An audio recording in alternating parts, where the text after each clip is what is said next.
රූප. නාම සුදත් නාම වල මෙන්න රූප.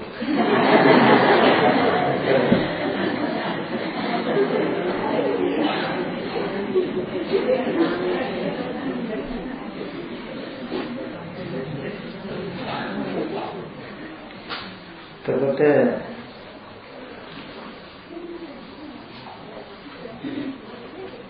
රූපය කියලා ගත්තහම චත්තාරෝච මහ භූත චතුර්ණච මහ භූතාන උපාදාය රූපං ඉදං රූපං. රූපය කියලා ගත්තහම අපිට කොතනකදී හරි ඕනම තැනකදී කාමෝචර වේවා රූපාවචර වේවා රූපය කියලා ඇතුළු වෙන හැම තැනකම තියෙන රූප ටික තමයි පඨවි ආපෝ තේජෝ වායු සතර මහා ධාතුව උපාදාය රූප ටික. උපාදාය කියන්නේ මහ භූතයන් ඇසුරු කරගෙන පවතින චිත්තචෛතසික ධර්ම නිසා ප්‍රකට වෙන රූප. මහ භූතයන්ගේ චිත්තචෛතසික නිසා ප්‍රකට වෙන රූප වලට කියනවා උපාදාය රූප කියලා.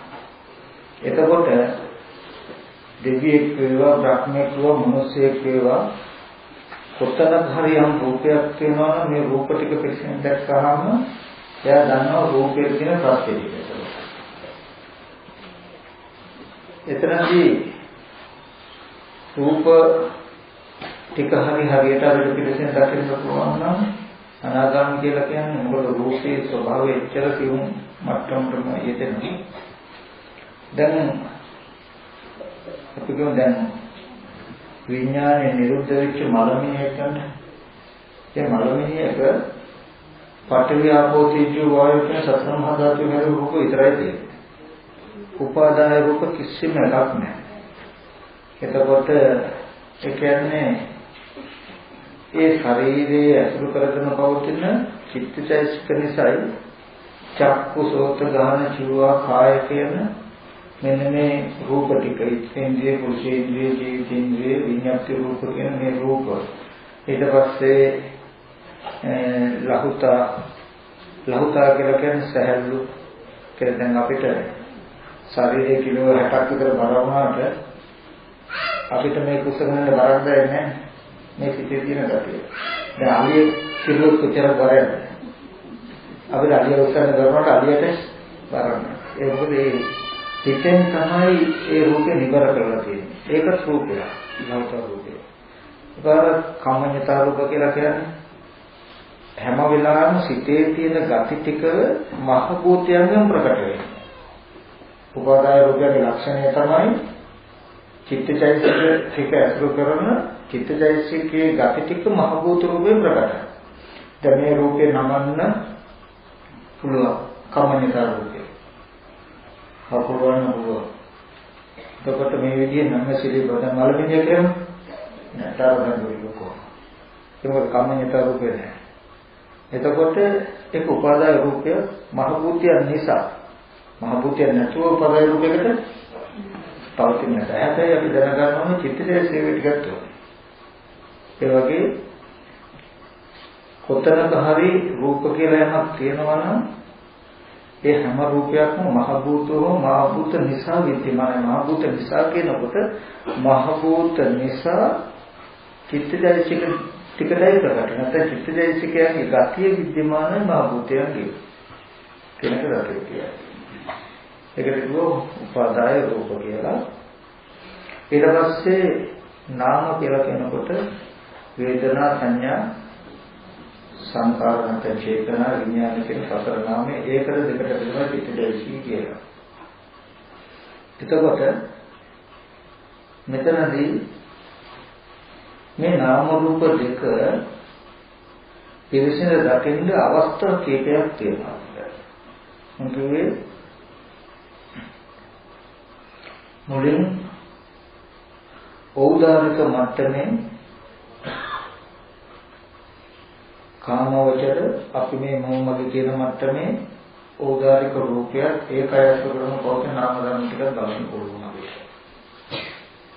ඒ මට්ටම දකිනකොට නෝනින් බලනකොට නීවරණ ධර්ම අඩු වෙනවා.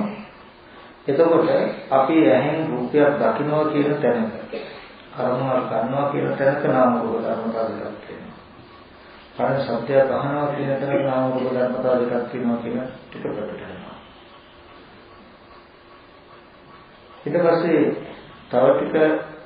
තවත් චිත්ත සමතය තීව්‍ර වෙනකොට අපේ සිතින් අරමුණක් හිතන තැනක මනෝමය මට්ටමේ එතන නාම රූප ධර්මතාවයක් තියෙනවා කියන තැනක අවබෝධ වෙනවා.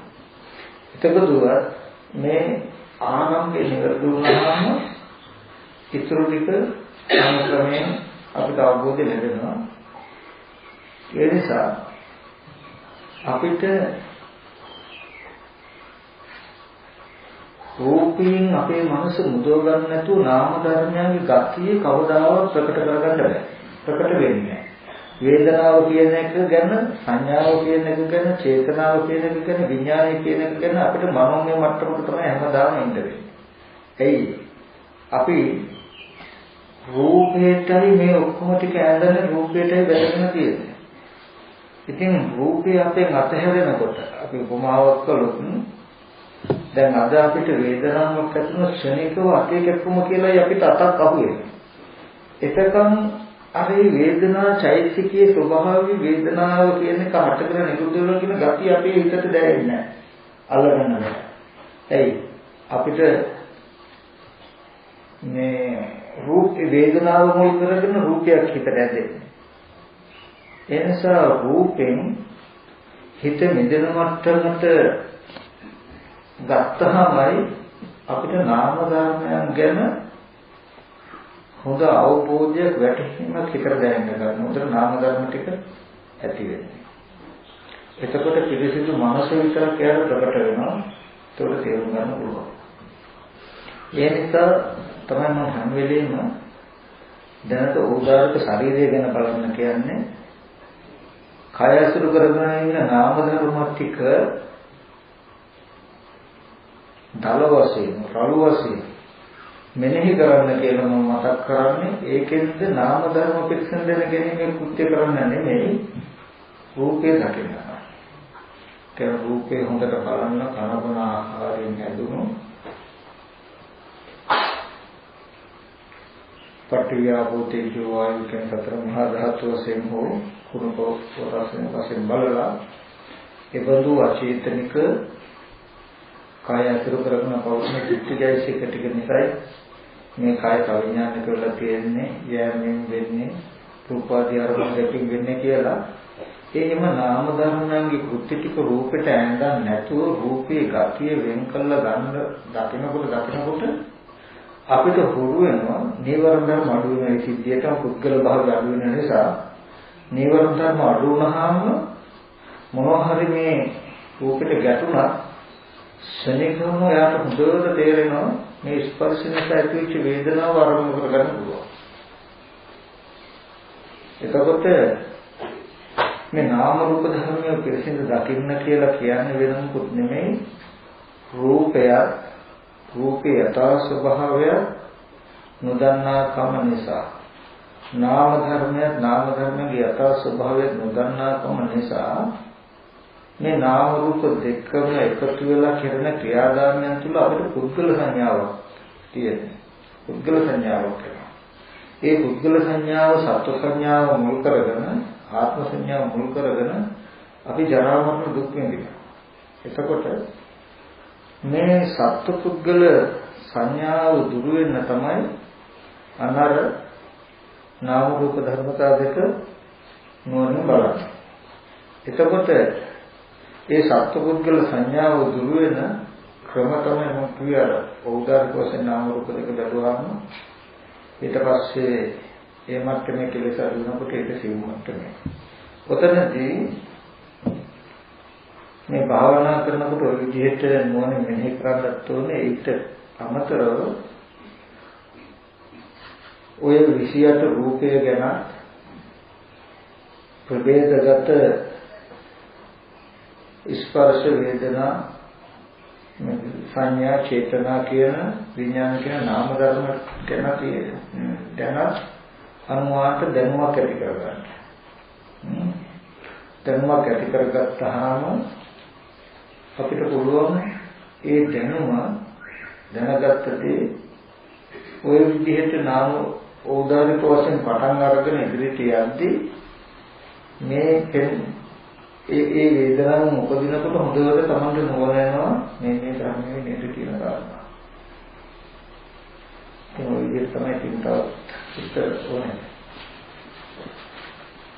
ආමතුරුනේ මේ ආත්ම පුද්ගල සංඥාව දුරු කරන මට්ටමකට වේලකොට බුද්ධානුස්මෘති භාවනාව එවනත මෛත්‍රී භාවනාව වගේ භාවනාව පිළිමේදී ගැටළු සාගත සත්‍යයකට එන්න පුළුවන් නේද පුස්තක?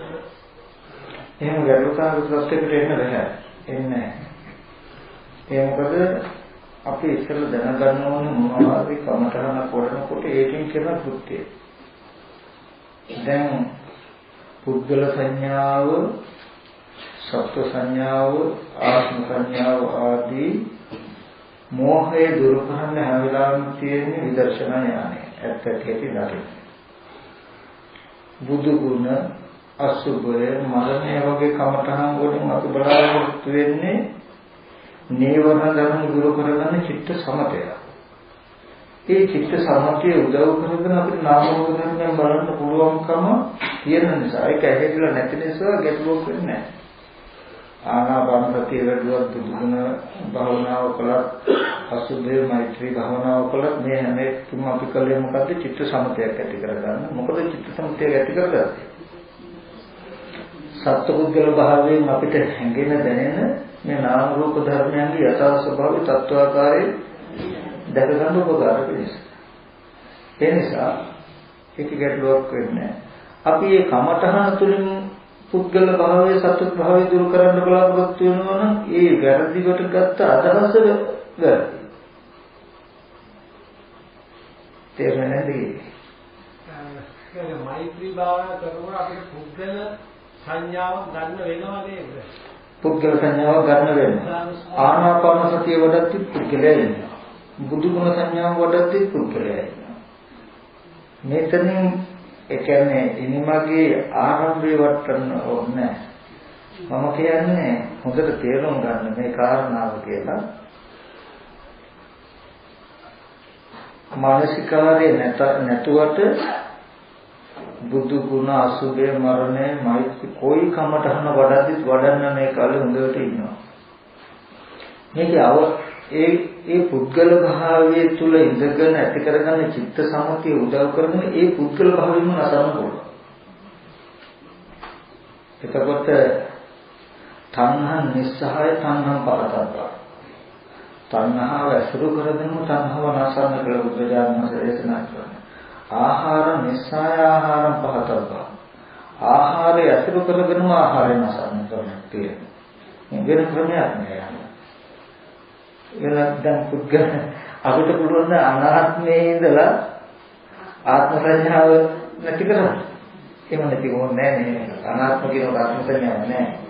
ආත්මවත් පුද්ගලයේ භාවයේ තියෙන කෙනාම තමයි පටන් ගන්න වෙන්නේ. કોઈ කම්තරණ කෙරුවොත් පුද්ගලයයි වඩනකොට. ඒ නිසා මම කියන්නේ සියලු සත්‍ය නිදුක්ව නිරුක්ව සෝපත්‍ය කියලා මෛත්‍රී භාවනාව ප්‍රයත්න කරන්න මේක උපායක්. ආරම්භයේම ආධිමේම කෙරවල නිෂ්ඨාව බලාපොරොත්තු වෙන්න එපා කියලා කියන්නේ. මේ උපායෙන් චිත්ත සමතියක් ඇති කරගන්න චිත්ත සමතිය ඇති කරගෙන එතන නාම රූප ධර්ම විදර්ශනා කරනකොට ඒ සමතිය වඩන්න උදව් වෙච්ච නිමිති තිබුණු පුද්ගල භාවයක් තියෙනවනේ ඒක වඩන්නද කියන දෙකම අතහැරෙනවා. ඒ නිසා දැනට ඒක ප්‍රශ්න කරගන්න එපා කියලා මම කියන්නේ ඒ පුද්ගල භාවම අපි නොදන්නවා වුණාට ආනාපාන සති කමටහනේ තියෙනවා. බුදුගුණ භාවනාවෙත් තියෙනවා. එතන ආරම්මණය පුද්ගල භාවයක් නැති වුණාට ඒ ආරම්මණය මෙනෙහි කරන්න හොඳට මේ පැත්තේ ඉන්නවා. ඒ හින්දා මේ මට්ටමේදී අනිත් කමටහන්වත් ආත්ම දෘෂ්ටියෙන් නිදිලයි කියලා අදහස් කරන්නේ නැහැ. අපිට අර සත්පුද්ගල අදහස ප්‍රකට නැතිකම විතරයි තියෙන්නේ. නමුත් කෙලෙසි කම එක මට්ටමක තියෙනවා. ඒ නිසා මේ එතනදී බුදු ගුණ අසුභය මරණය මෛත්‍රිය වගේ කමටහන් බැලුවට එහෙම ගැටලුවක් වෙන්නේ මේක පරිපල උඩට නගින්ද ඒ උඩට නැග්ගාම අපෝ මේ ටික අතහරින්න පුළුවන් ඒකේ එහෙම තමයි යන්න තියෙන්නේ කියලා ක්‍රමයක්. මොකද පුද්ගල භාවයෙන් නෙවෙයි ආරම්භ කරන්න තියෙන අපිට පුද්ගල භාවයෙන් ආරම්භ කරගත්ත පටන් ගත්ත මේ ධර්මයේ අවසානයේ ඒ පුද්ගල භාවයම අසන. ඒකයි. ඒ ධාතු මනසකාරයෙන් වගේ මෛත්‍රී භාවනාව වගේ සත්‍ය පුද්ගල ධර්මයක් කවුරුනේ කියන සත්‍යෝ මේක සමානයි. මෙතනදී සියලු සත්‍යෝම එකහ සම යථාර්ථක ගත්තාම අපිට අඳුන මෙතනදී පෙළක් තියෙන්නේ හොඳට තේරුම් ගන්න ඕනේ බලන්න පුළුවන් බැලිය යුත්තේ එක්තරා මට්ටමක විතරයි කියලා මම හැමදාම කියන්නේ. එතනින් එහාට බලන්න කියොත් වැඩේ හරියන්නේ වෙන්න ඕනේ සිද්ධියක් වෙන්නේ. ඒ කිව්වේ අපිට මුල් ටිකේදී ධාතු වශයෙන් හරි අසුභ වශයෙන් හරි සත්ව පුද්ගල භාවයට හම්බෙන අරමුණු නුවණ විදර්ශනා කරන්න පුළුවන්. විදර්ශනා කරන සමතකමටහන වඩන්න පුළුවන්. මේ ටික අපි අනුපිළිවෙල මේ නැවත කරනකොට මේ ඇත්ත දකින්න ආශ්‍රව ගෙවෙනවා. ආශ්‍රව ගෙවෙන්න ඇත්ත දකින්න. මේ ධර්මයේ යම් තාක් දුරට කළාම නීවරණ ධර්ම තමන් කෙරෙහි නොදකිනවා. පවතින ඇත්ත යම් මට්ටමක් දකින්න. වෙනසක් වෙච්ච තමන්ගේ මනස තමන්ට හොඳට තේරෙනවා. ඒ තේරෙන කම නිසාම ප්‍රමෝදය ඇති වෙනවා. දැන් මේ ප්‍රමෝදය කියන එක කරන්නේ නැහැ. ඇත්ත දැකපු නිසා නීවරණ ධර්ම දුරු වෙච්ච නිසා ප්‍රමෝදය. දැන් මෙච්චර කල් භාවනා ආනාපාන සතිය අපි වැඩුවා. නාම රූප ධර්මයන් අපි බැලුවා. ආශ්‍රය දුරු කරගන්න අපි කළා. කරනකොට නීවරණ ධර්ම අඩු වුණා, ඇත්ත පෙවුණා, ඇත්ත පේනවා නීවරණ ධර්ම අඩු වෙනවා කම නිසා ප්‍රමෝදය ඇති වෙනවා. දැන් ප්‍රමෝදය හේතුපත්ය. ඒක අපි කළා නෙමෙයි වෙන දෙයක්. ප්‍රමෝදය නිසා ප්‍රීතිය ඇති වෙනවා. ප්‍රීතිය නිසා පස්සද්ධිය ඇති වෙනවා. ඒක දැන් ධර්මතාවයක් තියෙනවා. ඊට පස්සේ පස්සද්ධිය නිසා සැපය. වෙන හොඳට දකින්න ඕනේ. තාම පුද්ගලයේ ප්‍රකට නැතුණාට උත්සාහයෙන් නොකළට ඒක අනුශය තියෙන මේ වැය. ඊට පස්සේ ඒ සැපයෙන් සමාධිය ඇති වෙනවා. ඔය සමාධියට ඇත්ත ඇති පේනවා. මොකද්ද? අපි නාම රූප ධර්මයන් කියලා බලපු තැනක තියෙන ඇත්ත. ඒ අපි ඔය බලපු ක්‍රමයට නෙමෙයි හැබැයි තියෙන්නේ. එතන අර මං කිව්වේ පේනවා කියන අරමුණ ඇහෙනවා කියන අරමුණක් පේනවා කියලා. ඒ කියන්නේ යම් කිසි සම්දේශන සම්බන්ත නිරෝධන. ඔන්න ඒ සමාධියට පේනවා අපිට යම් අරමුණක් පෙනෙනකොට පෙනෙනවා කියන අරමුණේ සත්‍ය පුද්ගල කියලා ඇතුළට යන්න ඉස්සලා පෙනෙන රූපේ හොඳට ප්‍රකටයි. මේක උපාදාය රූප මට්ටම හොඳට යට ප්‍රකටයි.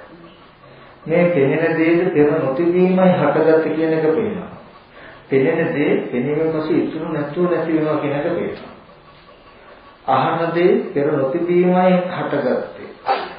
ඉතුරු නැතුවම නැති වෙනවා කියලා පේන ස්පර්ශ ආයතන හයම ඒ ස්පර්ශයන්ට යම් ප්‍රත්‍යක් නිසා ස්පර්ශය ඇති වුණා නම් ඒ ප්‍රත්‍ය නැති වෙනවා කියලා පේනවා. අපිට අද වගේ දැකපු දේ ඇති බවට නිමිති ඉතුරු වෙන්නේ නැහැ. අහපු දේ ඇති බවට නිමිති ඉතුරු වෙන්නේ නැහැ. ඒ සමාධියට පේන්නේ මේ ස්පර්ශ ආයතන හය ඇති නැති. එහෙම වෙනකොට අපිට අර වෙනද වගේ බලන මට්ටමේ නාම රූප දෙකක්වත් ඉතුරු වෙන්නේ නැහැ. දැන් වෙනදට සත්ත්ව පුද්ගල නෝ නාම රූප දෙකක් ඉතුරු වුණා. දැන් ඒක සංකතයි තාම. දැන් එහෙම බලන්න දැන් මේ අතුලට බහැලා ඉන්නේ එහෙමවත් වෙන්නේ නැහැ. එහෙමවත් වෙන්නේ තමන්ට දැන් නතර වෙන්නේ ඇහැට පේනවා කියන පේන රූපේ හොඳට පේනවා. අපි රූප පේනවා කියනකොට අපිට රූප පේන්නේ නැති කම මේ තියෙන ප්‍රශ්නේ. ඒ කියන්නේ මේ තියෙන රූපේ ස්වභාවය හොඳට තේරුනොත් මේක ඇතුළට අපි දැනගන්නේ නැහැ. ඇතුළට දැකගත්තට පස්සේ පුද්ගල භාවය ඇත්ත වුණාම ඒකෙන් එළියට එන්නයි අපිට කොටස් 32ක් බලන්න වෙලා තියෙන්නේ. ඒ බලනවා කියන එක දැන් මේ රූප ඇත්ත වෙලා කියන කොහොමද දකින්නේ? අර සමාධියේදී එහෙම ඇතුළට බහින්න වෙන්නේ නැහැ. අපිට ආජ්‍යෝසය පිටතියක් වෙලා නැහැ. ඒ හින්දා කොටස් 32ක් වශයෙන් බලන්න ඕනේ. තේනවා කියන මේ රූපය අනාත්ම උපාදාය රූප මත ඒ කියන්නේ මහ භූතයන් නිසා හිතට පෙනෙන පෙනීම මාත්‍රයක් විතරයි කියන එක තියෙනවා. කවදාවත් පෙනෙන්නේ අල්ලන්න බෑ. ඇහැ උපකාරයෙන් හිත උපන්න නිසාමයි මෙහෙම පේන්නේ. හිත නිරුද්ධ වෙනකොට පෙන්නේ නිරුද්ධ වෙනවා කියන එක දැනෙනවා. ඒක ඇතුළට උපාදාය රූපයෙන් හොතර දකින්න කියන මට්ටම ආවේ. එතකොට ඇතුළට උඩට බහින්න ඕනේ. තේරුණා මේ කිව්වේ. මොකද දැන් අර මම කිව්වේ දැන් ගොඩක් දෙනෙකුට ප්‍රශ්නේ ඔය මේ පේන දේ තියෙනවා නෙමෙයි තියෙන දේ පේනවා නෙමෙයි කියලා කිව්වහම එතකොට අන්නේ මට්ටම හොඳට තේරෙනවා. අපි ඔය කතා කරලා ඉන්නත් දැන් මේ විශ්ය ගත්තාම අපි මේ විශ්ය චුට්ටක් පෙලෙන්න නැතුව සම්පූර්ණ චිත්‍රයක් ඇඳුවා. අපිට මේ ඇහෙන් බලනකොට විශ්ය පෙනෙන්නේ නෑ. පේන්නේ මොකද? චිත්‍රය. එතකොට පේන්නේ චිත්‍රය. ඔතන පැවතුනේ චිත්‍රය. ඒකේ ස්වභාවය තමයි ඇහෙන් බලන දේ විතරයි චිත්‍රය පුළුවන්. අල්ලන්න බෑ. අල්ලන්න කියලා අත දැම්මොත් අත හැප්පෙන්නේ විත්තියේ නෙකදී චිත්‍රය නෙමෙයි. ඒ විත්තිය වගේ හොඳට දකින්න මේ පේන දෙයට ඔබේ විත්තිය පිළිලා තියෙනවා වගේ පටවිය තියෙනවා. හරියට මුළු පටවියම වහලා මේ ස්ටිකර් එක කලවලා නම් මේ තියෙන්නේ. දැන් ඕගලන්ට මෙහෙම රූපයක් පේනවා. දැන් පේනවා බලන්න පුළුවන්. හැබැයි පේන චිත්‍රය ඕනම තැනකට අත දාන්න. ඒ පේන දේ නෙමෙයි යන්නේ පටවිය. හරියටම මේ පේන රූපේ මහ භූත අසුරු කරගෙන මහ භූත නිසා ප්‍රකට වෙන රූපයක් කියලා හොඳට තේරෙනවා නම් අත දැම්මොත් අහුවෙන්නේ පටවිය මිසක පේන්නේ අහුවෙන්නේ නැහැ කියන මට්ටමක තේරුණාමයි තේරෙන උතිදීමයි මේක හටගත්තේ. තුරුනතු මේ රූපේ නිරුද්ධ වෙනවා කියන එක කිසි සැකයක් නැහැ. එදාට කෙස්ලොම් නියදත් බලන්න ඕනේ. මොකද එහෙම එකක් නැහැ එදාට. චිත්‍රයේ කියන දෙන්නම නතර වෙනවා. දැන් ඔබඳු චිත්‍රයක් විදිහට රූපේ තියෙන තැනක චිත්‍රයේ බව නොපෙනේ. පේනදී පෙනීමක් විතරක් තියෙන තැනක එපමණකින් සතර නොවි පේනදී අල්ලන්න පුළුවන් කියන මට්ටමකටපත් වෙලා පේනදී ඇතුළට ගිහිල්ලා පුද්ගලයෝ දකින හිඳයි මේ රූපය ඇතුළෙන් එළියට එන්නයි දැන් අපිට ආපහු පිටිපස්සට එන්නේ කේසුම් නේද බලන්න උපායක් ඇටියට. එතනින් අවසන් වෙන්නේ නැහැ එළියට එන්න ඕනේ. තේරෙනවද? ඒ එළියට එන ටිකට තමයි අපි ඔය විදර්ශනා කියලා මේ ඕදානික මට්ටමේ පැනන්නේ. ඔය දැන් මේ රූපේ ගේ ඇතුලේ ඉන්න අපිට ගේ පිටත ෆොටෝ ගන්න පුළුවන්ද? බැහැ. එහෙනම් දැන් පිටිපස්සට ජානේ දොරෙන් එළියට එන්න. ආවම මොන කිසිම ෆොටෝ ගන්න පුළුවන්. ඒ වගේ දැන් මේ ගේ ඇතුළට ගිහිල්ලා අපි ගේ පිටතට තියෙන්නේ නැහැ වගේ. දැන් මේ රූපය කියන එක උපාදාය රූපයක් පෙරමුත් දීම හටගෙන ඉතුරු නැතුව නැති වෙනවා කියලා ගේ ඇතුළේ ඉඳගෙන ගේ පිටපත්ති පිටිය ගැන මේ කතා කරනවා. ගේ ඇතුළේ ඉන්නේ අපි. එතකොට ඒ හින්දා පේන්නේ නැහැ. ඒක කතා කරන්න විතරයි දාන්න ඕන. ගේ ඇතුළේ ඉන්න අපිට ගේ පැත්තේ පිටපැත්තේ පිටිය වටපිටාව පේන්නේ නැහැ. කතා කරන්න පුළුවන්. පේන්නේ නම් ගේ එළියට එන්න වෙනවා. ඒ වගේ අද දවසේදී මේ නාම රූප ධර්මයේ බලන්න කුණ කොටස් දෙකක් තියෙන කනගුණ ආහාරයෙන් හැදලා තියෙන කය අසුර කරගෙන පවතින චිත්තචෛතසික නිසායි මේ වෙන්නේ කියලා මේ විස්තර ටිකක් කියන්නේ දැන් මේ ගේ ඇතුළෙන් එළියට එන ක්‍රමයක්. වෙන ක්‍රමයක්වත් නැහැ. කායන වසනාව එහෙම තථාගතයන්ට මේ විදිහට පනවන්නේ ඒ නිසායි. චිත්ත ගැටුණු දවසට එකක් එක ගන්න බලන්න මේ ඔක්කොම රූප දැන් මේ කුණ කොටස් වශයෙන් බැලුවොත් මේ ශරීරය කීයක බලන්න. නමුත් හිත දියුණු වෙච්ච දවසට මේ ඔක්කොම එකම රූප නිමිත්තක් විතරයි. මහ භූත නිසා පෙනෙන පෙර නොතිබීම හටගෙන මේ පෙනෙන බව ඇති වෙන ඉතුරු නැතිනවා කියන එක කිත්තකින් මේ ඔක්කොම ටික අතාරිනවා. කියන තරකට එනවා. ඒ නිසා මේ උපායත්ත. ඒ උපාය මට්ටමේදී තාම ගේ ඇතුලේ ඉඳගෙන අපි මෝහය දුරු වෙන තැනක් බලාපොරොත්තු වෙනවා. උදාහරණ වැරදි. ඒක අපි තාම දන්නේ නැති කම කියලා මම කියන්නේ ආනාපාන සතිය වඩන්න බුදු ගුණ වඩන්න මරණය මෛත්‍රිය වඩමින් හිත එකම කරගෙන මේ වගේ බලන්න කියලා කියන්නේ උතනින් එළියට එන්නේ. එළියට ආවහම තමයි නිවර්ණ ධර්ම නිදුණා කියන්නේ එළියට අවබෝධන කරගත්තාම තමයි ප්‍රීතිය ප්‍රමෝදය පස්සද්ධිය සැපේ කියන ටික දැනෙන්නේ. මේ උදාහරණයට ගුහාවකින් එළියට ආවම මෙච්චර කාලයක් ගුහාවක හිටියේ ඉරේක හිටියේ සාසභාවයක හිටියේ කියලා දකින්න තමන් එක නිදහස් වුණා කියලා දකින්න. මොකද දැන් අද හිතට කැමති දෙයක් කරන්න බෑ. හිතට දෙන දෙයක් කරන්න වෙලා තියෙන්නේ. ඒ කියන්නේ මේ කයේ තියෙන ගතියට සීමා වෙලා තියෙන්නේ. මොකද මේ හිත කයට වැසගෙන තියෙන්නේ. කයෙන් මිදෙන දවසක් වෙනවා. එදාට තමයි ප්‍රමෝදය තියෙන පස්සදිය තියෙන කියලා කියන්නේ මේ සම්පූර්ණ මේ කය තියෙන බාහිර ටික දැනෙන්නේ නැහැ ඒකට. දැන් අද ඇහෙන් බලලා අපිට බර කියන්න පුළුවන් නේද කියන දේ. සම්පූර්ණ මේ බර තියෙන්නේ ප්‍රපංච ටිකේ කෙලස් ටික. ওই බර අඩු වෙනවා කෙලස් ටික අඩු වෙනවා. ඇහෙන් බලලා මෙතන කිලෝ කීයක් ඇද්ද කියලා කියන්න පුළුවන් නේ? පුළුවන්. කොහොමද ඇහෙන් බලලා බර කිය පුදුම දක්ෂයයි. ඔය බලන්න කෙලස් වල හැකියා. ඒකට හොඳට තේරෙනවා කවදාද ඇහෙන් බලලා බර කියන්නේ. එතකොට ඒ බර ඒ විදිහටම ඇහැ පරිහරණය කරලා යනවා. අද ඇහෙන් බලලා බර කියන්න පුළුවන් නම් ඒ විදිහට මේ බර අපි ගාව පවතිනවා. හොඳට ඒකම අරගෙන ගන්න. මේ මේකේ මෙච්චරක් බර ඇති කියලා ඔයගොල්ලන්ට බලලා කියන්න පුළුවන් නම් මේ අරමුණ මෙච්චරට බරයි ඔයගොල්ලෝ කියන එක දකින්න. මේ පේන අරමුණට මේ බරේ සම්බන්ධයක් නැත්නම් ඔයගොල්ලෝ මේ පේන අරමුණේ සම්පූර්ණ බර පහත බලනවායි. ඒ සැහැල්ලුව කයට හිතට නොදැනෙනවා දැනෙනවාම මේ කෙලෙස් වලින් මේ බර තිබුණේ කෙලෙස් වලින් බර නැන්නේ කෙලෙස් වලටයි බර තේරුනේ. ඒ කෙලෙස් ටික අයින් වෙනකොට නිබඳව ගතියෙම මේ අරමුණ පේනවා ඔයගලන්ට. ඒ විදිහටමයි මේ කය. එතකොට එදාට ඇහැට පෙනෙන දේ වගේම කනට ඇහෙන අරමුණක ඇතුළට බහැගන්නේ. අද තමයි ඇහෙන අරමුණේ පුද්ගලයෙක් අපිට හම්බ වෙන නිසා තමයි ඒ සද්දය අරමුණු කරගෙන හම්බ වෙන පුද්ගල භාවය බලන්න වෙන වෙනම මෙනෙහි කරන්න ඕනේ.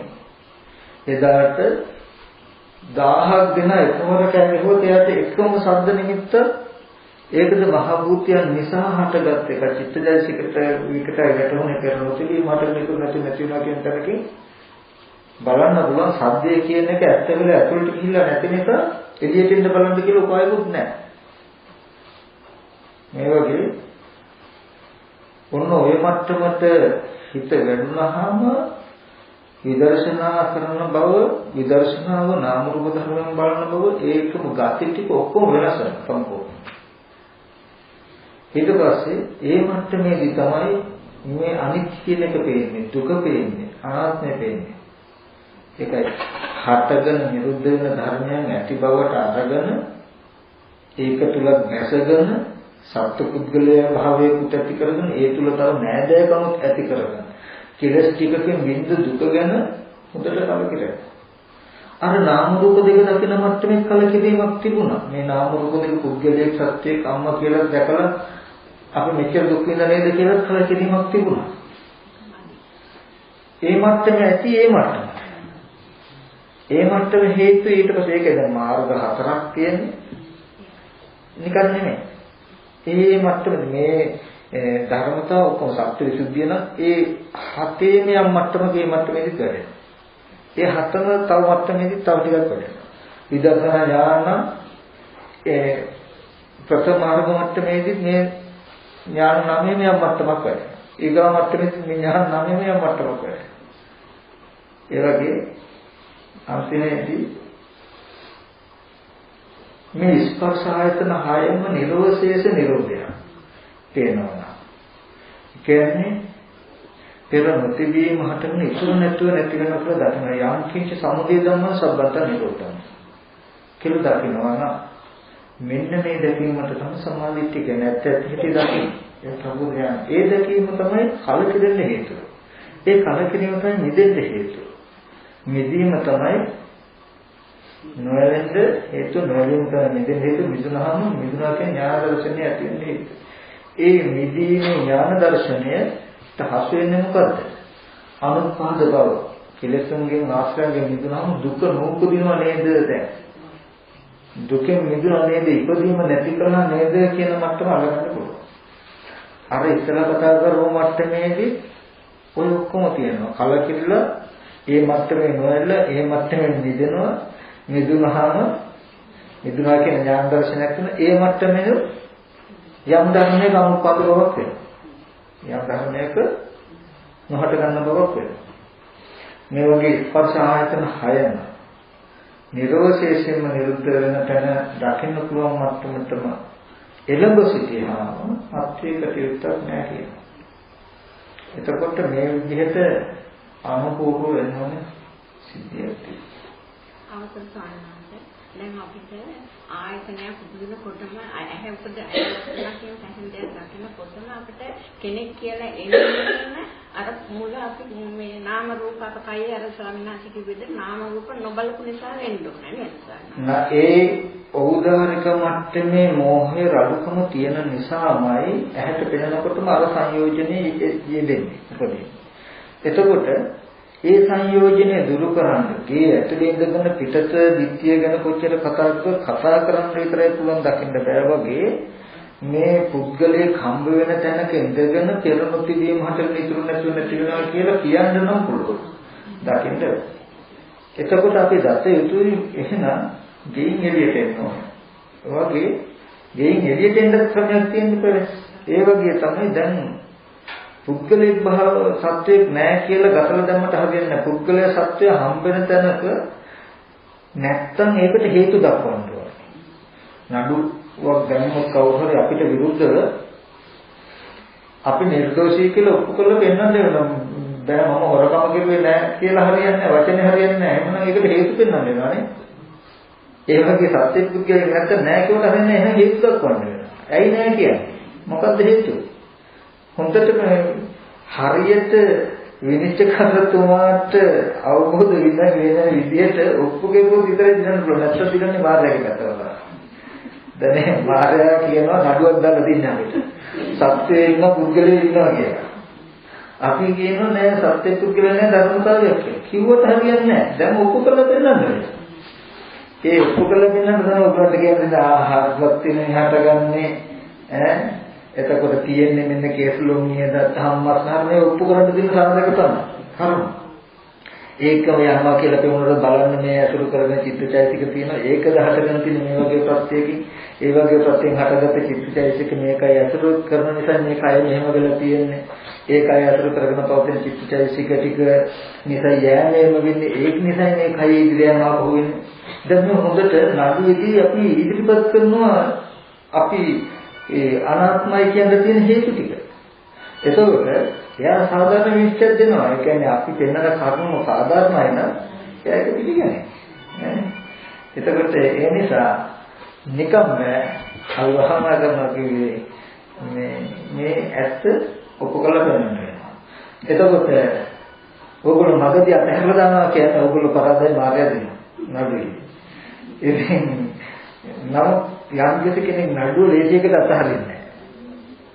අරයා මෙහෙම කියද්දි තව කරුණු ඉදිරිපත් කරනවා. එයත් නතර වෙන්නේ නැහැ. එයත් එක පැත්තට නෑ පුද්ගලික සත්‍ය කියන්න මල්ලා දෙනවා. කරුණ. එතකොට අපි තව ටිකක් දක්ෂව මේකට මේ අනාත්ම ස්වභාවයට කරුණු පෙන්වන්න ඕන. කොහොම කළා ඔය නඩුවෙන් දිනපු දවසට හිරෙන් නිදහස් වෙනවා. හිරෙන් නිදහස් වෙනවා කියන්නේ නීවරණ ධර්මයන්ගෙන් මිදෙනවා. ඕනේ එළියට එනවා. හරිද? ඊට පස්සේ එළියට ආවම ඔන්න ඇත්ත පේනවා. මෙච්චර කල් මේ හිටපු තැන දැන් ආපහු සාක්ෂි ඉදිරිපත් කර ඉන්න ඕනේ මේ හිරෙන් නිදහස් වෙන්න විතරයි සාක්ෂි ඕනේ. ඉදිරිපත් කරන්න ඕනේ. බුදුරජාණන් වහන්සේ දේශනා කළේ නීවරණ ධර්ම දුරු වෙනකොට එයාට පස් ආකාරයක් තමන්ගේ මනස දිහා දකිනේ ප්‍රමෝදය ඇති වෙනවා. හිරේ හිටපු කෙනෙක් පහු කාලේදී හිරෙන් නිදහස් වුණාම යම්සේ දකීද ඒ වගේ සතුටක්. හිරේ ඉන්නවා වගේ දකිනවා මෙයා නීවරණ සංගත චිත්තය. හිරෙන් මිදුණා වගේ දකිනවා නීවරණ ධර්මයන් තමන් කෙරෙහිලා නොදකින බව. ඒ වගේම තමන්ට සුදුසු කැමැති විදිහකට යමක් කියන්න කරන්න බැරි අනුන්ට ජීවත් වෙන 16 කියලා හිටපු කෙනෙක් පහු කාලේ 16 භාවයෙන් මිදෙනවා. එයාට දකිනවා යම්සේ සතුටකේද ඒ වගේ. එයා දකිනවා අර 16 භාවය වගේ තමයි මේ නීවරණ. එයාගේ බැඳිච්ච මනස. 16 භාවයෙන් මිදුණා වගේ නීවරණයන්ගේ මිදිච්ච මනස දකිනකොට ප්‍රමෝදය ඇති වෙනවා. ඒ වගේම අනුන්ගේ ණයට ගත්ත කෙනෙක් පහු කාලෙදී කර්මාන්තය කළා දියුණු වෙලා ඒ ණයත් ගෙවලා තව මුදලක් ඉතිරිය දකිනකොට තමන්ට ප්‍රමෝදය ඇති වෙනවා වගේ. අනුන්ගේ ණය අරගෙන ණයකාරයෙක් වගේ දකිනවා නීවරණ ටික. පහු කාලේ ණය මිදුණු තමා දකිනකොට සතුටක් වෙනවා වගේ දකින නීවරණයන්ගේ මිදුණු මනස. ඒ වගේම දැඩි රෝගී වෙච්ච කෙනෙක් පහු කාලේ රෝගෙන් සුවපත් වුණාම සතුට වෙනවා වගේ. එයා දකින රෝගී වෙච්ච අවස්ථාව වගේ මේ නීවරණ චිත්තය. රෝගී සුවපත් වෙච්ච තමන්ව දකින ප්‍රමෝදයක් ඇතිවෙනවා වගේ ඒ නීවරණයන්ගේ මිදිච්ච තමන්ව නීවරණ ධර්මයන් දුර්වල සුවපත් වෙච්ච තමන්ව දකින ප්‍රමෝදය ඇති වෙනවා. ආහාර පාන නැති කාන්තාර මගදී ගියාම යන කෙනෙක් පහු කාලෙදී කාන්තාර මග අවසන් කළා කෑම බීම නැති ක්ෂේම භූමියකට ගිහිල්ලා ගියා වගේ. එයා වතුර ආහාර නැති කාන්තාරය වගේ දකින මේ නීවරණ චිත්තය. ඒකෙන් මිදින ක්ෂේම භූමියකට ගිය අවස්ථාව වගේ දකින නීවරණ චිත්තය. මේ වගේ පස් ආකාරයකින් නීවරණ ධර්මයන් තමන් කෙරෙනා නොදකින උට ප්‍රමෝදය උපදිනවා. ප්‍රමෝදය නිසා ප්‍රීතිය නිසා පස්සද්ධි නිසා සැපයෙන්. දැන් මේවට චේතනා කරන්න ඕනේ නැහැ. ප්‍රමෝදය මට අනේ මට ප්‍රීතිය ලැබේවා ප්‍රීතිය ගන්න කොහොමද එහෙම හිතන්න ඕනේ නැහැ කියලා. මේ ධර්මතාවය පස්සද්ධිය කියන්නේ මොකද්ද? ඒක ගන්න කොහොමද කියලා පස්ස ඥාන වඩන්න යන්න ඕනේ නැහැ ඒකට. පස්සද්ධිය කියන එක ලැබෙනවා. ප්‍රීතිය සැපේ කියන එක ගන්න කරන්න නැහැ වෙනවා කියන ධර්මතාව ටිකක් වෙනවා. එළියෙන් ආවට එළිය හිරෙන් නිදහස් වුණාම ප්‍රීතිය ලැබෙනවා. ඒ වගේ මේ නීවරණ ධර්මයන්ගෙන් එළියට එනකන් තමයි මේ ප්‍රශ්න ටික තියෙන්නේ. ඉතින් නීවරණ ධර්මයන්ගේ චිත්තය තමයි මොකද්ද? පේනදී ඇතුලේ ඉන්නේ. සත්‍යයක් දකිනවා, පුද්ගලයෙක් දකිනවා කියන්නේ මෙන්න මේක තමයි අජ්ජෝ සහය තිට්ඨති කියලා බුදුරජාණන් වහන්සේ දේශනා කළා. අබ්බි නන්දති, අබ්බි වදති, අජ්ජෝ සහය තිට්ඨති උපජ්ජති නන්දි. ඒ කියන්නේ සතුටු වෙයි නම් පෙනෙන රූපයන්ගේ සතුටු වෙයි නම් අපි නන්දති. අපි වදති ලස්සන උයනක් තියෙනවා ලස්සන පොකුණක් තියෙනවා අහවල් කරන ලස්සන රූපයක් තියෙනවා කියලා හෝ ಗುಣ කියයින අපි වදති දෙකමත් නැහැ ආජ්ජෝ සාය තිට්ඨති බැසගෙන පවතින පේනකොට පේන රූපය ඇතුලේ ඉන්නේ පේන රූපය ඇතුලේ ඉන්නේ දැන් මෙහෙම අපිට පේනකොට මම මෙතන තියෙන දුරකථනය අරගෙන ඒක දිහා බල උත්තම වූවා ඉන්නවා කියන්නේ දැන් මේ පේන රූපය ඇතුලේ ඒ වගේ අපිට සත්‍යයක් පුද්ගලෙක් හම් වෙනවා කියන්නේ පේන රූපේ අරමුණ ඇතුළට බහැරෙනවා. දැන් අජ්ජෝ සාහිත්‍යයට. ඉතින් දැන් හුරු වෙලා උපදිනකොටම අරමුණක් ගානේ නීවරණයන් උදව් කරගෙන ටක් ගාලා අරමුණ ඇතුළට බහින්න පුරුදු වෙලා නම් තියෙන්නේ. ඒකයි දැන් ඕරම් භාගය කියන්නේ ටක් ගාලා යන්න යනවා. කිලා ගන්නවා. අරමුණේ කෙලින්ම අඩියටම යනවා. ඔය ගතිය තමයි ඉතින් නැරෙනකොට තියෙන්නේ කෙලින්ම ආරම්භයේ යටටම යනවා රූප වලටම යන්නේ එතකොට හැමදාම ඔය මට්ටම ඉතින් ඔය මට්ටමෙන් මනස බුදව ගන්න අරමුණක් හම්බ වෙනකොට ඒක ඇතුළට බහින ගතිය අඩු කරගන්න අපිට පුළුවන් සමත කමඨාන කියනවා නමුත් මේ සමතයෙන් ඇති කරගත්ත චිත්ත සමතයේ ආයුෂය ආයු කාලේ දුර වෙච්ච දවසකදී ආයතර මොඩකම මතුවලා ආයෙත් ඉඳලා. ඒ හින්දා ඒ සමතෙන් කල්ප 84000 රූපෙට බහින්න නැතුව ඉන්න පුළුවන්. මොකද කල්ප 84000 ගිහිල්ලා හරි ආයෙත් සත්‍ය පුද්ගලයා දකින්න. ඒ හින්දා අඩියේ ඉඳලම ගල් දාලා පුරෝම එනවා. උඩට එනකොට ඒ කියන්නේ අපි දැකගෙන ඉන්න තැන ඇත්ත ඇති බලමින්ම මේ අවබෝධයෙන් උඩට එනවා. එතකොට කොච්චර කිව්වත් දැන් ඉඳලා ආපු දැන හින්දා අපි දන්නවා යන්නේ. දැන් දැනුම් සහිතව නුවණ සහිතව එළියට ඇවිල්ලා. ඒ හින්දා අපි යන්නේ. එතකොට මේ වගේ ඉතින් ඔය භාවනා කියන්නේ මම කියන්නේ මෙන්න මේව හොඳට දැනගන්න අනිවාර්ය දැනගත යුතු දේවල් කියන්නේ. ඒ කියන්නේ අපි භාවනාව නිවන් මාර්ග කියලා එක්කෝ ඔය ප්‍රථම ටිකේ ටිකක් ගන්නවා. එහෙම නැත්නම් කතා කරුවොත් අපි පෙරණු තිවීම හතර නිතුරු නැතුන කියලා දර්ශනයකින්ම කතා කරනවා. එක්ක බීම යටින් යනවා අර දියකාව දෙන්නේ ගැලුවා. එකෙක් ගැලුවා වතුර යටින් මූටක් නැහැ. එකෙක් ගැලුවා උඩින් මූටක් නැහැ. නැදින් කියන දියකාවේ තුනක් මොන අල්ලගත්තා. ඒ වගේ අපි එක්ක යටින්ම යනවා. නාම රූප ටික බල කොහොම ඉඳලා උතනින්ම සත්‍ය අවබෝධ කරගන්න හදනවා. කෙනෙක් උඩින්ම යනවා පෙරණු තිවීම හතගෙන ඉතුරු නැතු නැති වෙනවා කියන එක බලලා නිරෝධය ගන්නවා. එහෙම නැති යනවා වගේ මේ ධර්මයේ වඩලා මෙතෙන්ට ඇවිල්ලා මේ ධර්මය අතහැරලා මෙතෙන්ට එන්න. ආ රත විනේද සූත්‍රයේදී ඒ විදිහට අනුක්‍රමයෙන් එන්න ඕනේ. ඒ කායानुපස්සන වඩනොත් කායानुපස්සන කියන වේදනානුපස්සන චිත්තානුපස්සන සමාපස්සන ඒක වැඩිනවා. වැඩෙන්නේ දැනට කායानुපස්සනාව වඩන්න මේ වෙලාවේදී වේදනානුපස්සන චිත්තානුපස්සනාව අපිට හම්බ වෙන්නේ. වේදනාවක් හම්බ වුණත් ඒ වේදනාව අපිට අතේ වේදනාව බඩේ කැක්කම ඔළුවේ කැක්කම දත් කැක්කම කම් කැක්කම වෙලා තියෙනවා. ඒ හින්දා වේදනාව එක්ක තියෙන දතයි බඩයි කනයි ඔළුවයි හොදට ගත්තාම වේදනාවට මේව අයිති නෑ කියලා වේදනාව වෙනම අල්ලගන්න පුළුවන් දවසක් එනවා.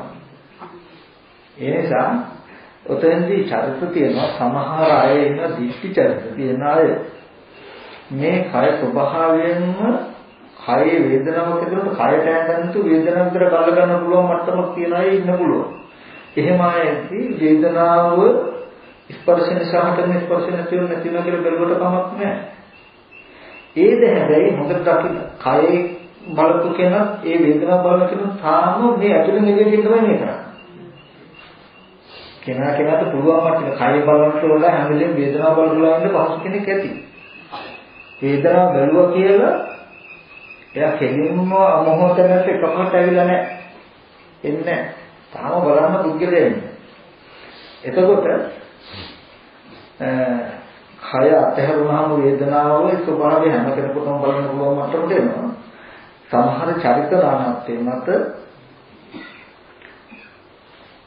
කය ඇතුළේ කරගෙන උපදින වේදනාවට කය ඇඳ නැතු වේදනාවේ ගතිය හොඳට අල්ලගන්න පුළුවන් චරිත නැතුව නෙමෙයි. ඒ වෙලාවේදී මේ ස්පර්ශ නිසා හටගන්න වේදනාව ස්පර්ශ නැති වෙනවා කියලා වේදනාව අරමුණු කරගෙන ඇති වෙන ලෝභ දේශ දෙක දුරු කරගන්න උත්සාහවත් වෙනවා.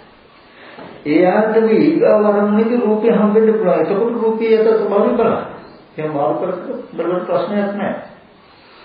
මේ මොකද මේ මට්ටමේදී ගතිය එක විදිහක නැහැ, ස්ථාවර නැහැ. ඒ කියන්නේ රූපෙම විතරයි හම්බ වෙන්නේ වේදනාව විතරයි හම්බ වෙන්නේ කියලා ගතියක් නැහැ. ඒ කියන්නේ මේ ඔක්කොම කැටිලා පුද්ගල භාවයෙන්මයි මෙයාට තියෙන්නේ. හැම වෙලේම විශේෂයෙන්ම කය මුල් කරගෙන. ඒ නිසා කය ගැන බලන්න, අර වගේ වේදනාව ගැන බලන්න ඉඳ තියෙනවා නම් පුළුවන් වේදනාව ගැන බලන්න, කයේම සංවේදීකම බලවත් තමන්න ඒත් බලන්න හොඳට මතක තියාගන්න තාම ගේ ඇතුලේ මෙහි ඉන්නේ ගෙයින් පිටට යන්න උපායක් නැතකනේ. මේ භවයෙන්ම පිටට යන්න නෙමෙයි. මේ ලංකාවෙන් පිටට යන්න නෙමෙයි මේ ගේ ඇතුලේ පිටට. ඒක මේ ගමෙන් පිටට යන්න නෙමෙයි. ඊට පස්සේ ගමෙන් පිටට ගිය එක නගරයට යන්න ඕන. නගරෙන් පිටට යන්න නෙමෙයි. ගමෙන් පිටට යන්න. මේ එකින් එක තියෙන්නේ. ඒ වගේ මේ ඒ විදිහට කරුවට කවන්නේ. තේරෙනව නේද? තුන්දෝ බුද්ධිවතේ මොකද්ද? සම්පපාපස කරන යන ගාථාවේ ලෝකෝත්තර අර්ථය පැහැදිලි කර දෙන්න. ඒ අර්ථයමයි මෙච්චරලා කියන්නේ. සචිත්ත පරියෝදපන කියන එක සිත පිරිසිදු කරගන්න කියන එක තමයි එතනදි පෙන්වන්නේ ලෝකෝත්තර දර්ශනය. සබ්බවාකසා කරනවා කියලා කිව්වේ තණ්හාව සමුදය අතහරින්න, කුසල සෝත සම්පදා කියේ කුසල කරන්න, ඒ වගේ කුසල ලෝකෝත්තර කුසල කියනවායි.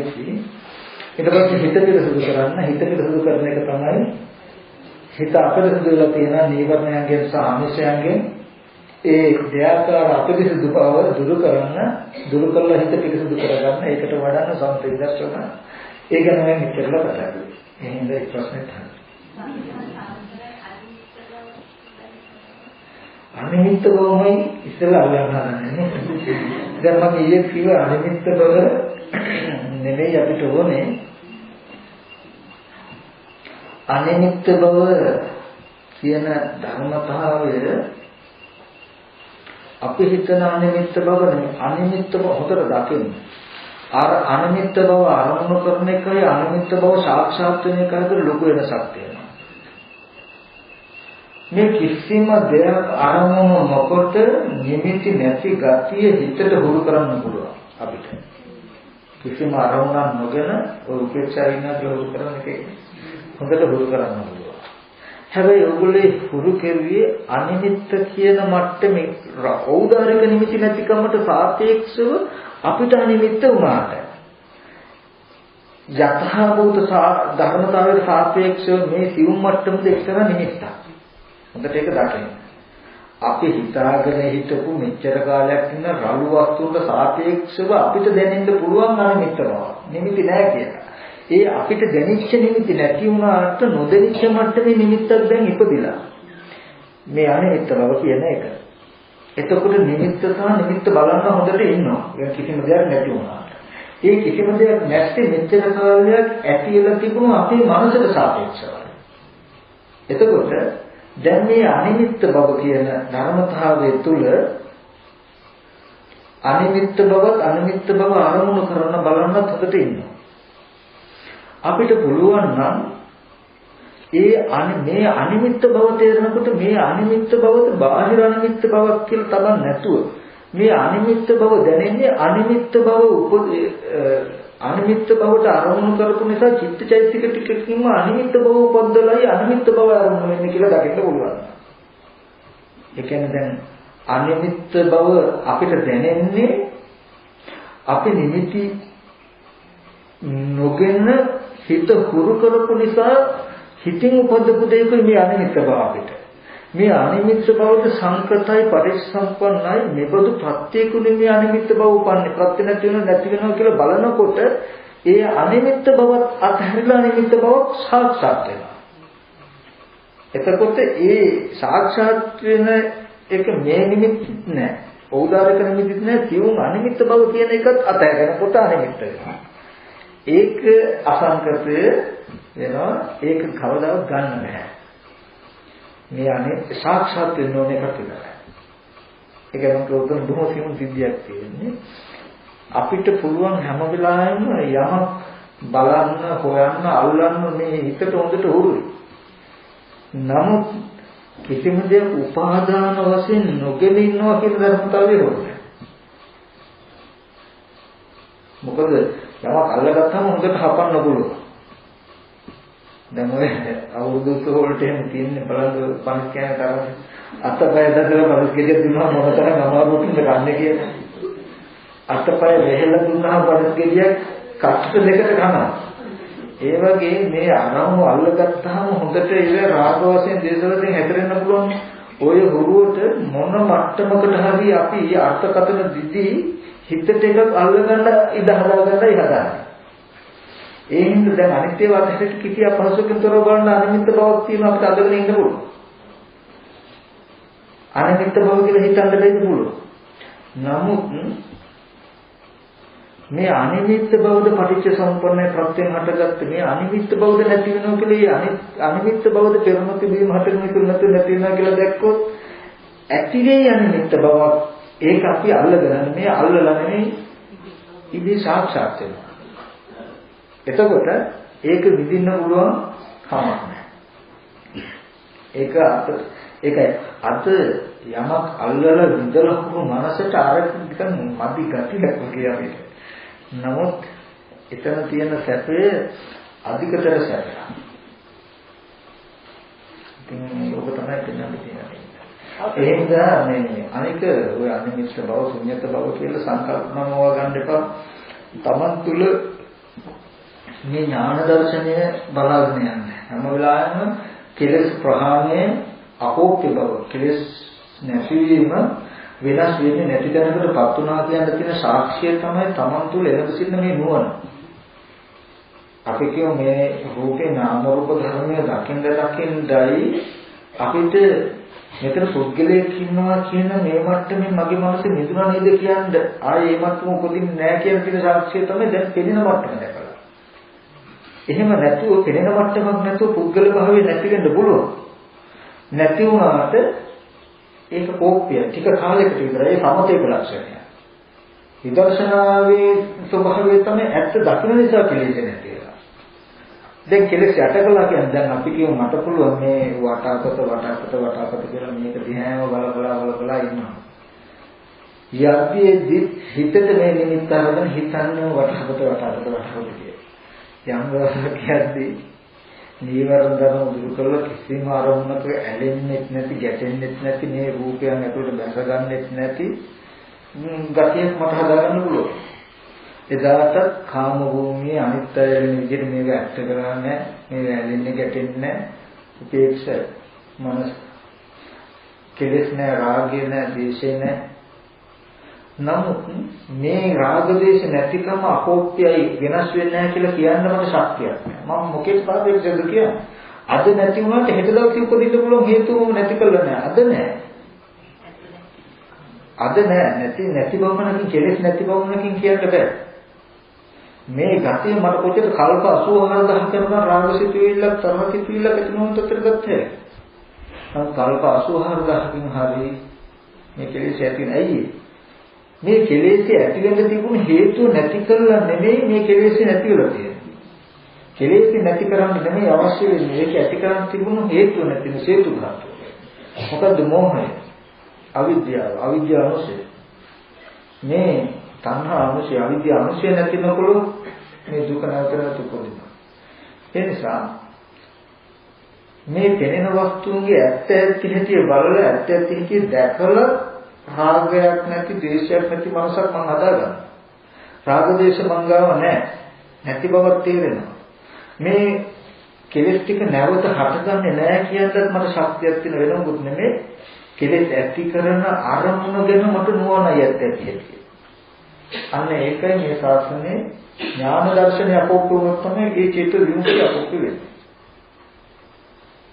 ආසුතන සමහරවිට කතාවනේ සරල සුද්ධජාන වහන්සේගේ වේදනාව කියන තැන තියෙන කතාව. මේ වේදනාව දැනෙන විදියක් නෑනේ ස්වාමීන් වහන්සේ සතර සතිපට්ඨානේ වේදනාව දැස්ස වඩලා තියෙනවා. උන්ට අපේ වේදනාව ප්‍රශ්න වැඩුව කියලා වේදනාව නොදැනෙනව නෙමෙයි. වේදනාව දැනෙනවා. වේදනාව අල්ලන ගන්නවා. වේදනාවේ දුක් වෙන්නේ. සැප වේදනාව සැපවත් වෙන්නේ. ඒ කියන්නේ වේදනාවක් කියන විඳින්නේ නැහැ. දුක් වේදනාව ඇති වෙනකොට දුක් වේදනාව හේතු ප්‍රත්‍ය සතිපට්ඨානය කලේ මොකද්ද? වේදනාව ආරම්භය ප්‍රපංච ටික නැති කරපු එක, ඇලීම් ගැටීම් දෙක නැති කරපු එක විතරයි. ඒ කියන්නේ දුක් වේදනාවට හේතු රූප ස්පර්ශ නිසා දුක් වේදනාව හට ගන්නවා. මේ ස්පර්ශය නැති වෙනකොට දුක් වේදනාව නැති වෙනවා කියලා වේදනාවත් වේදනාවේ ඇතිවීමත් නැතිවීමත් දැක්කම මනස උපේක්ෂා කරගන්න පුළුවන් මට්ටමට ගත්ත එකයි සතිපට්ඨාන කරන්නේ. ඒ නිසා අටලෝ ධර්මෙන් කම්පා වෙන්නේ. ලෝක ධර්ම මොකදිනවා මේ ලෝක ධර්ම නැති කරන්න බෑ. ලෝක ධර්මයේ බුදුරජාණන් වහන්සේ නෙමෙයි. ලෝක ධර්ම රහතන් වහන්සේ නෙමෙයි. සැප වේදනාව ලෝක ධර්මයක් ඒක රහතන් වහන්සේ නෙමෙයි. සැප දුක් වේදනාව ලෝක ධර්මයක් ඒක රහතන් වහන්සේ නෙමෙයි. අපි පුද්ගලික කතා කරනවා. එතකොට අපි කියමු සැප වේදනාවේ අපි සතුට වෙනවා. දුක් වේදනාවේ දුක් වෙනවා. ඒ නිසා හැම වෙලාවෙම ওই දෙක දෙපැත්තට බෙදලා ලාභ අලාභ යස ආයස නිന്ദා ප්‍රශංසා සැප දුක් කියලා අපි අටකට ඇවිල්ලා අටකින් කම්පා වෙනවා. ඒක බුදුරජාණන් වහන්සේ දේශනා කරනවා අට්ඨමේ වික්‍රේ ධම්මා ලෝක අනුපරිධාවಂತಿ ලෝකෝ චට්ඨ ධම්මේ අනුපරිධාවಂತಿ. මහණෙනි මේ ලෝකයන්ව පෙරලෙන ධර්මතාවයක් තියෙනවා. ලෝකයේ අද මේ ධර්මතාවට අනුව පෙරලෙනවා. ලෝකයන්වගේ ධර්මතා අටේ යමෙකුට ඒ ධර්මතාවට අනුව පෙරලෙන්නේ නැතුව ඉන්න පුළුවන් යා ලෝකෙට. උත්තස ලෝක ධම්මේහි චිත්තය යස්සන කම්පති අශෝකං විරජං කියන මෙත මගල මුත්තම. අටලෝ ධම්මේ ස්පර්ශ වෙනකොට යමෙකුගේ මනස කම්පා නොවේ නම් මේක මංගල කාරණා. එතකොට ලෝක ධර්මයක් නෝපදින කිය හැකිද? වේදනාව ඇවිල්ලා ආයිති මොකේද ලෝකෙට. දුක් වෙනවා. දුක් වෙන්නේ. ඒ හින්දා දුක් වේදනාවම කෙරෙලා නැහැ.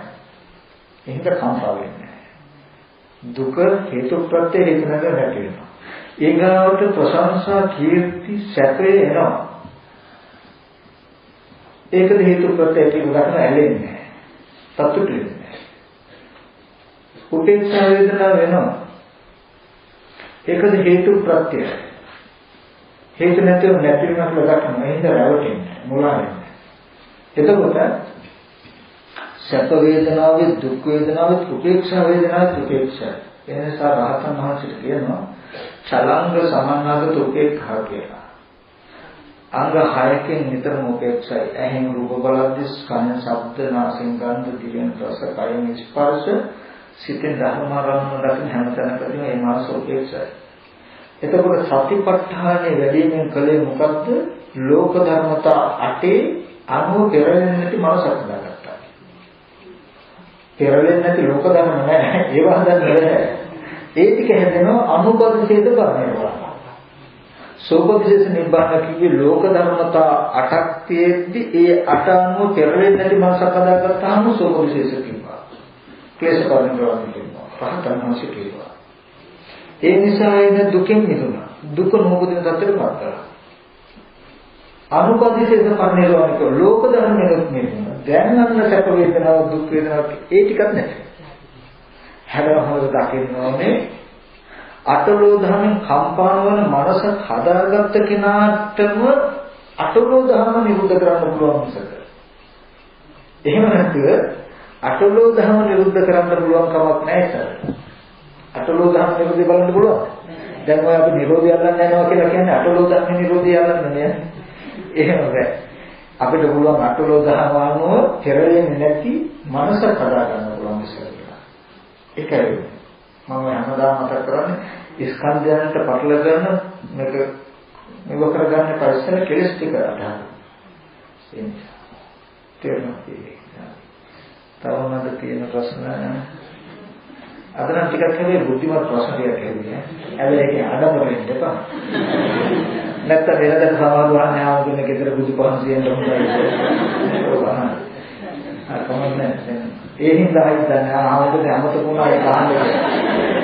සාලේ සත්‍ය පුද්ගලෙක් නැත්තම් ඒ ඒකට කුටිචිත්තේ පරිසංගය වෙනකොට එතකොට කාටද ඒක පරිසංගින්නේ පරිසංගීව කාටද සත්‍ය පුද්ගලෙක් නැත්තම් කොහොමද අකුසල් විසල් පරිසංගන්නේ කාටද? ඉතින් මොකද කියන්නේ? බුදුරජාණන් වහන්සේ දේශනා කරනවා මේ සංයුත්ත නිකාය ආහාර වගේ ආහාර සූත්‍රයේ මූලික පදන සුණාන්සේ මාන්නේ මේ කබලින්ක ආහාර පස්ස ආහාර මනෝ සංකේතන ආහාර විඥාන ආහාර ක්‍රමයේ සතර ආහාරයක් නොකර සත්‍යයෙන් විකාශන තියෙන උපදින එතකොට ස්වාමීන් කබලින්ක ආහාරේ කවරෙක්ද ආයි කියලා බුදුරජාණන්ගේ ප්‍රශ්න දෙකයි. කබලින්ක ආහාරේ කාටද ආයි කියව මට කෙනා කියන්න වෙනවා. ඒ හින්දා ස්වාමීන් කබලින්ක ආහාරේ කුමකටද ප්‍රත්‍ය දෙනවා කියලා මෙහෙම අහන එක දුරුසුයි. පස්ස ආහාරේ කවරෙක් අනුභව කරනවද කියලා මේ ප්‍රශ්නේ වැරදි කියනවා. එතකොට මට කෙනා කියන්න වෙනවා බුදුරජාණන් වහන්සේ බලන්න ඒක උත්තරේ. ස්වාමීන් මේ ස්පර්ශ ආහාරය කොහොමද කියලා අහන්නේ. ඒ වගේ ඔය ප්‍රශ්නේ වැරදි. එතෙන්දී අහන්න ස්වාමී ජාතිය කියන එක ඉපදීම කියන එක කුමක් නිසාද? කියලා කාරණාව සත්‍ය පුද්ගලයෙක් නෙවෙයි නම් ජාතියක් කියනවා මේ ජාතිය කුමක් නිසාද? ඒක ජාතිය කියන්නේ එතකොට තේසන් සත්තානම් තනියම සත්‍යංකය කියලා පුද්ගල භාවයෙන් පෙන්නලා යථාර්ථය දෙනවා එතන. අපිට ලෝකේ සත්‍ය පුද්ගල කියලා හම්බ වෙන තැනක කන්දාන බාතු බව ආයතනනම් පටලවෝ යන කිසිදාති. ස්කන්ධයන්ගේ පහළ වීමක් තියෙනවා නම් ආයතනයන්ගේ ලැබීමක් තියෙනවා මෙන්න මේකයි ජාතිය කියන්නේ. එතකොට ස්කන්ධයන්ගේ පහළ වීම ආයතනයන්ගේ ලැබීම ජාති ඒ ජාතිය කෙනෙක් කියන්නේ භවය නිසා ජාතිය. එතකොට භවයේ උපාදාන නිසා භවය. කියන මෙසේ අනාත්ම ගතිය. මේ ස්වභාවයේ මේ පටිච්චසමුප්පාදයේ නොදන්නාකම නිසා පුද්ගලයෙක් ඉපදෙනවා කියන කෙලෙසයක් තියනවා කියලා උත්තරේ ගන්න. කෙනෙක් ඉපදෙනවා නෙමෙයි භවය නිසා ජාතිය වෙනවා මේ ස්කන්ධයන්ගේ පහළ වීම ආයතනයේ පහළ වීමක් වෙනවා. ඒ ස්කන්ධයේ ඒ ආයතනයේ අනාත්ම ස්කන්ධයේ පහළ වීමක් වෙනවා ඒක භවය නිසා. භවයේ උපාදාන නිසා මේ ධර්මතාවය නොදන්නාකම නිසා සත්‍යයක් ඉපදුනා පුද්ගලයෙක් උපන්නා කියන අදහසක් තුන හේ අවිද්‍යාවක්. ඒ මේ සිද්ධිය නොදන්නා අවිද්‍යාව කියන එක ප්‍රත්‍ය වෙලා අපි තුල එකතුන කර්මයක් වල. නැවත සත්‍යයක් වෙන්න තියෙන හේතුව ඔය. කියන එක දකින්න. දැන් අපි ආනාපාන සතිය වඩලා ඒකට අපිට හුස්ම ගන්නට විතරක් හිතනවා කය අරමුණු වෙන්නේ නැහැ. කය අරමුණු වලට මේ හුස්ම කය අරමුණු වෙනවා. ඒ තැන අපි ඉන්නකොට එතකොට අපිට ඒක පැහැදිලිව පෙන්වන්න කරන මේ කයේ වැදෙනවා හුස්ම ගන්න වැදෙනවා දැනෙනවා ඒක නැති වෙනවා කියන එක අපිට හොඳටම පැහැදිලිව පෙන්වන්න කරනවා. එතන සාමාන්‍යයෙන් පටිච්චසමුප්පන්න බව කියන දෙයක් පෙන්වන්නේ දැනීම කියන තැනක් නේ අපිට එන්නේ. දැන් එතන අපිට දැනීම විතරයි එන්නේ. ඒකෝ දැනීම කියන එකත් පටිච්චසමුප්පන්නයි නේද කියලා හිතට එනවා. දැනීම නම් පටිච්චසමුප්පන්නයි තමයි. නමුත් ප්‍රශ්නේ තියෙන්නේ ආනාපාන සතිය පටිච්චසමුප්පන්න බව බලන්න වඩපු එකයි. ඔය උත්තරේ ආවේ කොහොමද කියන්නේ මට තියෙන ප්‍රශ්නේ. ඒ කියන්නේ කොටේ ප්‍රශ්නේ එකයි. අපි මොනවා හරි දෙයක් කරන්න ඕනේ කාරණාව තේරුම් අරගන්නේ. ආනාපාන සති භාවනාව අපි වැටුවේ වඩන්න ඕනේ වඩන්න ගත්තේ මොන වගේ කෘත්‍යයක් බලාපොරොත්තු වෙනද?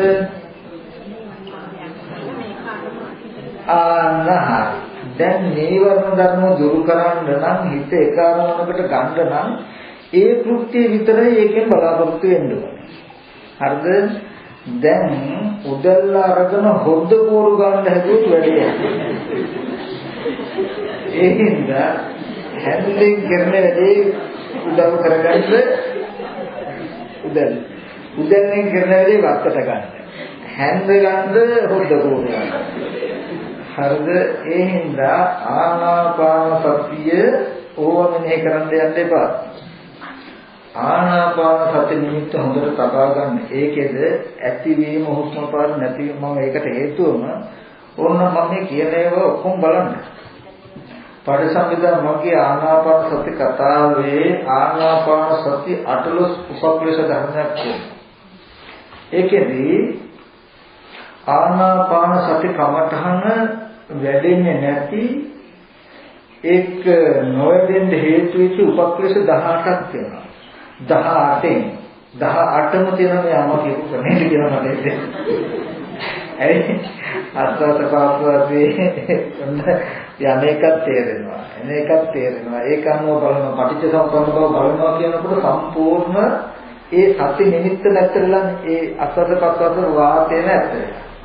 නමුත් එතනදී මම හැමදාම මතක් කරන සති නිමිත්ත හිත තබා ගන්න තොල් දෙක හෝ නාසිකාග්‍රය ළඟ මොන විදිහටවත් ආස්වාද ප්‍රස්වාසය මෙනෙහි කරන්න හිත නමන්න එපා.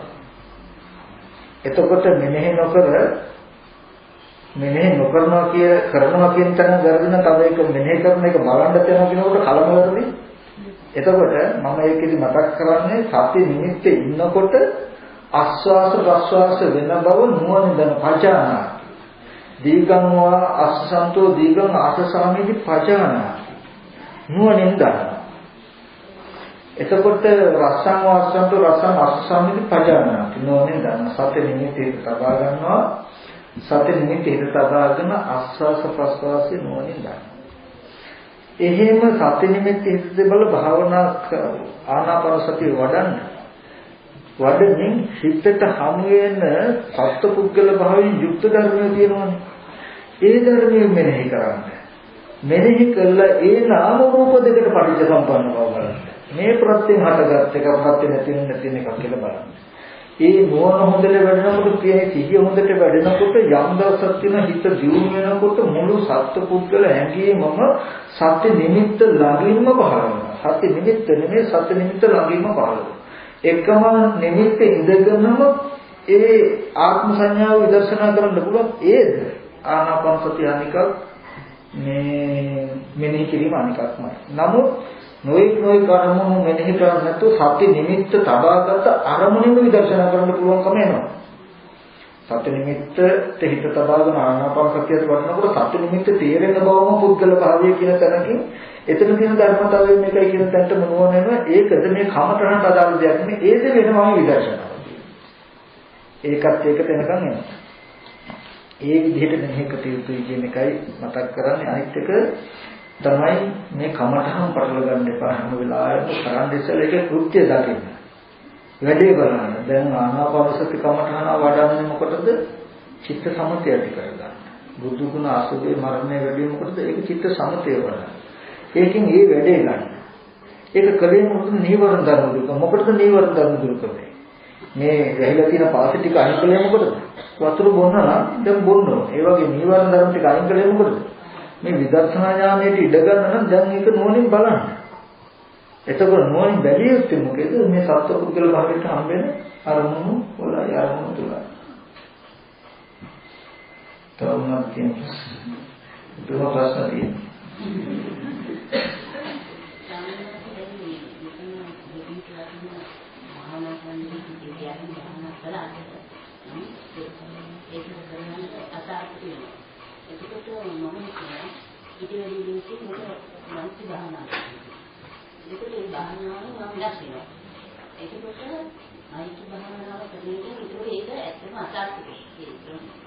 මට තේරුන්නේ නැහැ.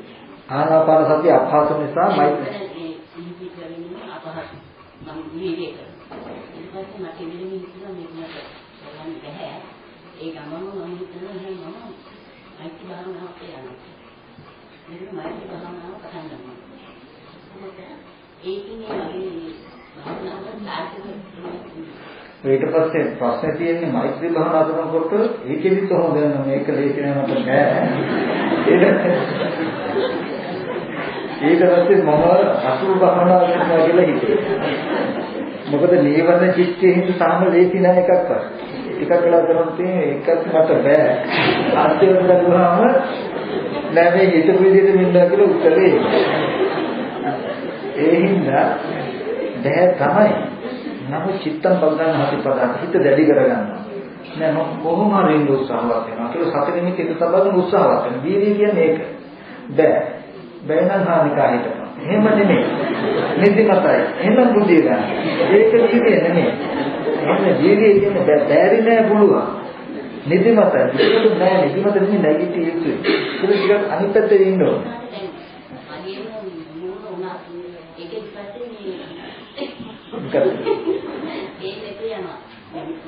පේන්නේ නැහැ කොහොමද අපිට. අපි කවදාවත් අපේ මොන දැකලා නැහැ. දැන් සම්පතේ පැත්තකින් දැකුවා දැන් විදර්ශනා වැඩි. ඒකනේ සත්‍ය නිමිති හිත තබා ගන්න මොනවල් පේන්නේ නැහැ. සත්‍ය නිමිත්ත තියෙනවා කියන දැනුමයි. මම කියන්නේ ඒක තේරෙන්නේ නැත්නම් මේ ඇඟිල්ල තියාගන්න ඇඟිල්ල තිබ්බම ඇඟිල්ල වදින්න බව දැනෙනවනේ. ඒ දැනුම තුළ හිත තබා ගන්න. දැනුම තුළ හිත තබාගෙන ඉන්නවා. ඉඳලා දැනුම සාහිත්‍යවම දැනුම තුළ හිත තබාගෙන ඇඟිල්ල අරගෙන හොරු කරනවා. ඔය වගේ බෑ කියලා අතහරින්න නැතුව උපාය කරන්න ටිකක් ටිකක්. එහෙම බැරි නම් ඔය සිද්ධාලේ පතම තහනක් වගේ හරි. සිද්ධාලේ ටිකක් ගන්නවා. එතකොට දැන් විහිළුනේ උපාය. එළවෙන දැවිලා හැදෙනවානේ.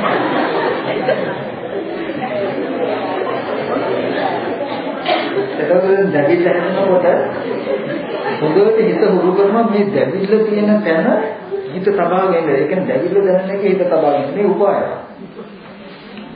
හොඳට ආහිත අරගෙන දැන් දැවිල්ල තියෙන තැන දැවිල්ල දෙන්න හිත තියාගෙන ඉන්න පුළුවන්. ඊට පස්සේ ඒක දිහාම ආයෙත් සිද්ධාර්ථයට නොගා උත්සාහවත් වෙලා බලනවා හිත තබාගෙන. බෑ. ආයෙත් සිද්ධාර්ථයට කියනවා. කොහොම ටික දවසක් කරන්ද ඊට පස්සේ මේ මොහොර යනවා. ගියාම ටික ටික සත්‍ය නිමිති හිත තබා ගන්න හුරු වෙනවා. දැන් මේ බැරි නෙමෙයි හුරු නැතිකම තියෙන්නේ. හුරු නැතිකම තියෙන්නේ. එහෙම පොඩි උපාසයක් කරන්නේ. මේ මොකද හැම සමතකම තහනකටම සත්‍ය නිමිති මම කියන්නේ මේ සත්‍ය නිමිත්ත නැතුව හිත සමාධි කරනවට වඩා හොඳයි නිකන් ඉන්නේ කියන එක. ඔය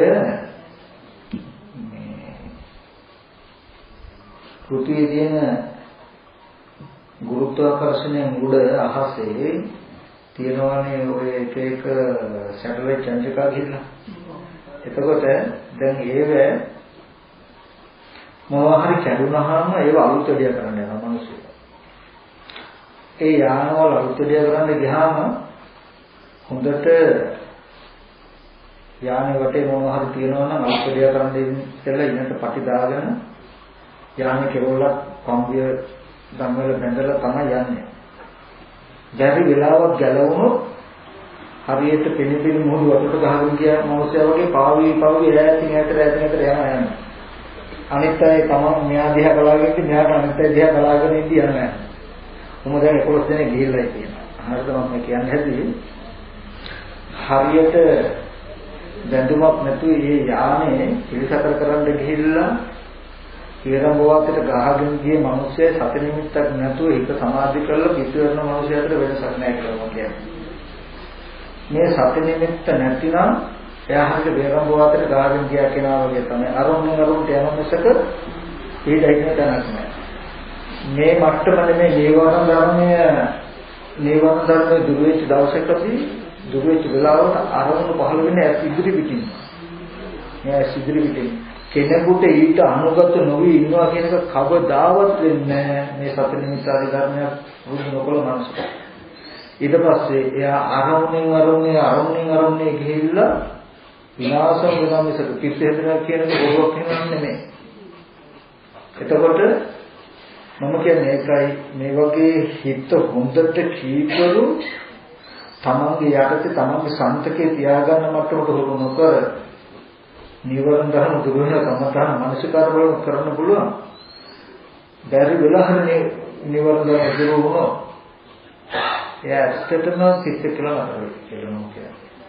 නමුත් සත්‍ය නිමිත්ත හිත හුරු කළ කෙනාට මොන නිමිත්තක් පහළ වුණත් ඒකට අනුගත නොවි ඉන්න පුළුවන්. අද ඔය එක ආලෝක දැක්කා රූප විසිරුණා ඇටසැකිලි කරපුණ කුතුම දේවල් අපි එක කියන්නේ ඔක්කොම මොකද්ද මේ? ඒ පහළ වෙන නිමිති වලට අනුගත නොවි ඉන්න බැරුව ඒ තුලට කිඳා බැලලා ඒව තුල ඇති වෙන ගතිනේ කියන්නේ. ඉතින් ඒ නිසා මේ සත්‍ය නිමිත්ත අනිවාර්යයෙන්ම අවශ්‍යමයි කියලා මම කියන්නේ.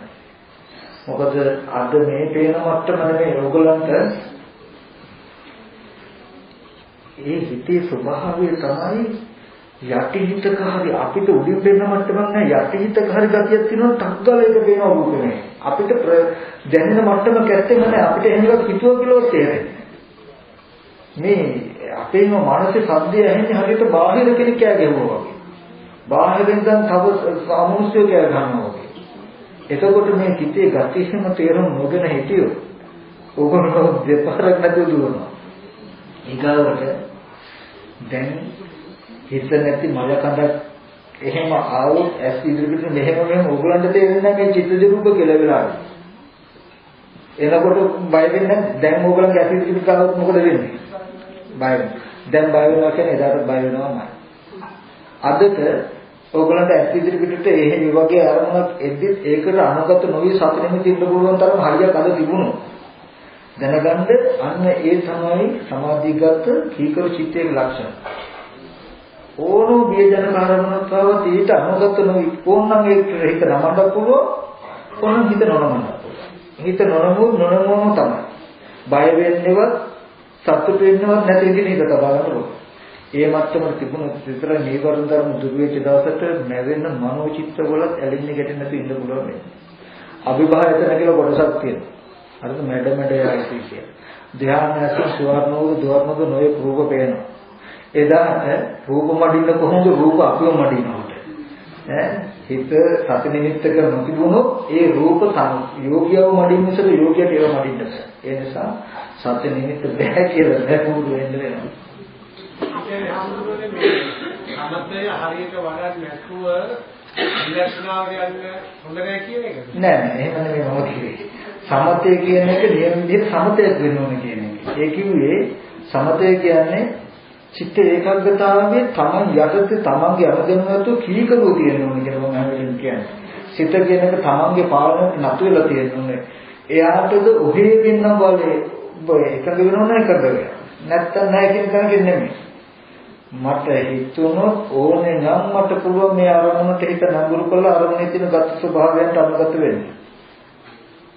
මට එපා නම් මේ කොච්චර අරමුණු මොන විදිය කෙනෙක් මොන දෙයක් වෙන්නවත් මට ඒකේ හැඟීම් මාත්‍රාවක දෙන විදිහට ඉඳ ලබා ගන්න පුළුවන්. කියන මට්ටමක් හදා ගන්න පුළුවන් වෙන්නේ. ඒක තමයි සමතේ කියන ලක්ෂණ. අපි ඔය නිකන් හිතාගෙන ඉන්න විදිහේ ඒකගයි කියලා මොකෝ දුවන්නේ නැතුව ඔහි නතර වෙලා ඉන්න හිතන්නේ මේ කුසීතකමක ලක්ෂණය. කම්මැලිකමක ලක්ෂණය. නමුත් නියම චිත්ත ඒකගතාවය කියලා කියන්නේ තමා වසඟේ පවතින ගතියට ගන්න ඕනේ.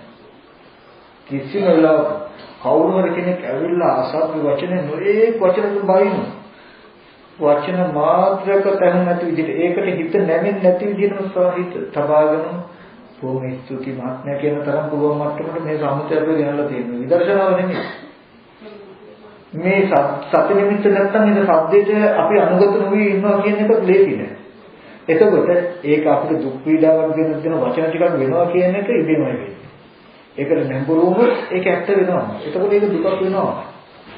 නැඹුරුම ඒක සැපක් වෙනවා. මේක සතුට වෙනවා.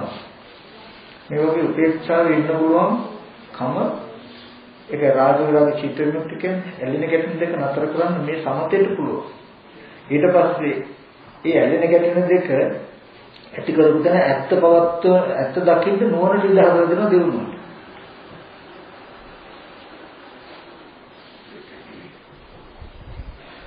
දුක පිළිබඳ දැකීම විස්තර කරන්න. ඒක මෙන්න මෙච්චර ගන්න බැහැ.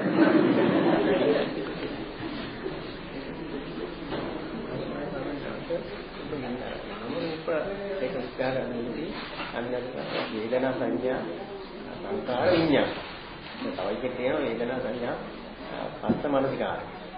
දැන් පටිච්ච සමුප්පාදයන්ම නාම රූප සංකාරපත්‍ය විඤ්ඤාණ විඤ්ඤාණපත්‍ය නාම රූප. ඒකට නාම රූපයකට ඒ නාම ධර්මයට විඥානේ අහු වෙනවද කියලා දැනගන්න. දැන් එක දේශනාවේද මට දැනගන්න අහන්න ලැබුණ මේ විඥානේ ඇති නේ නාම ධර්මයට කියන්නේ.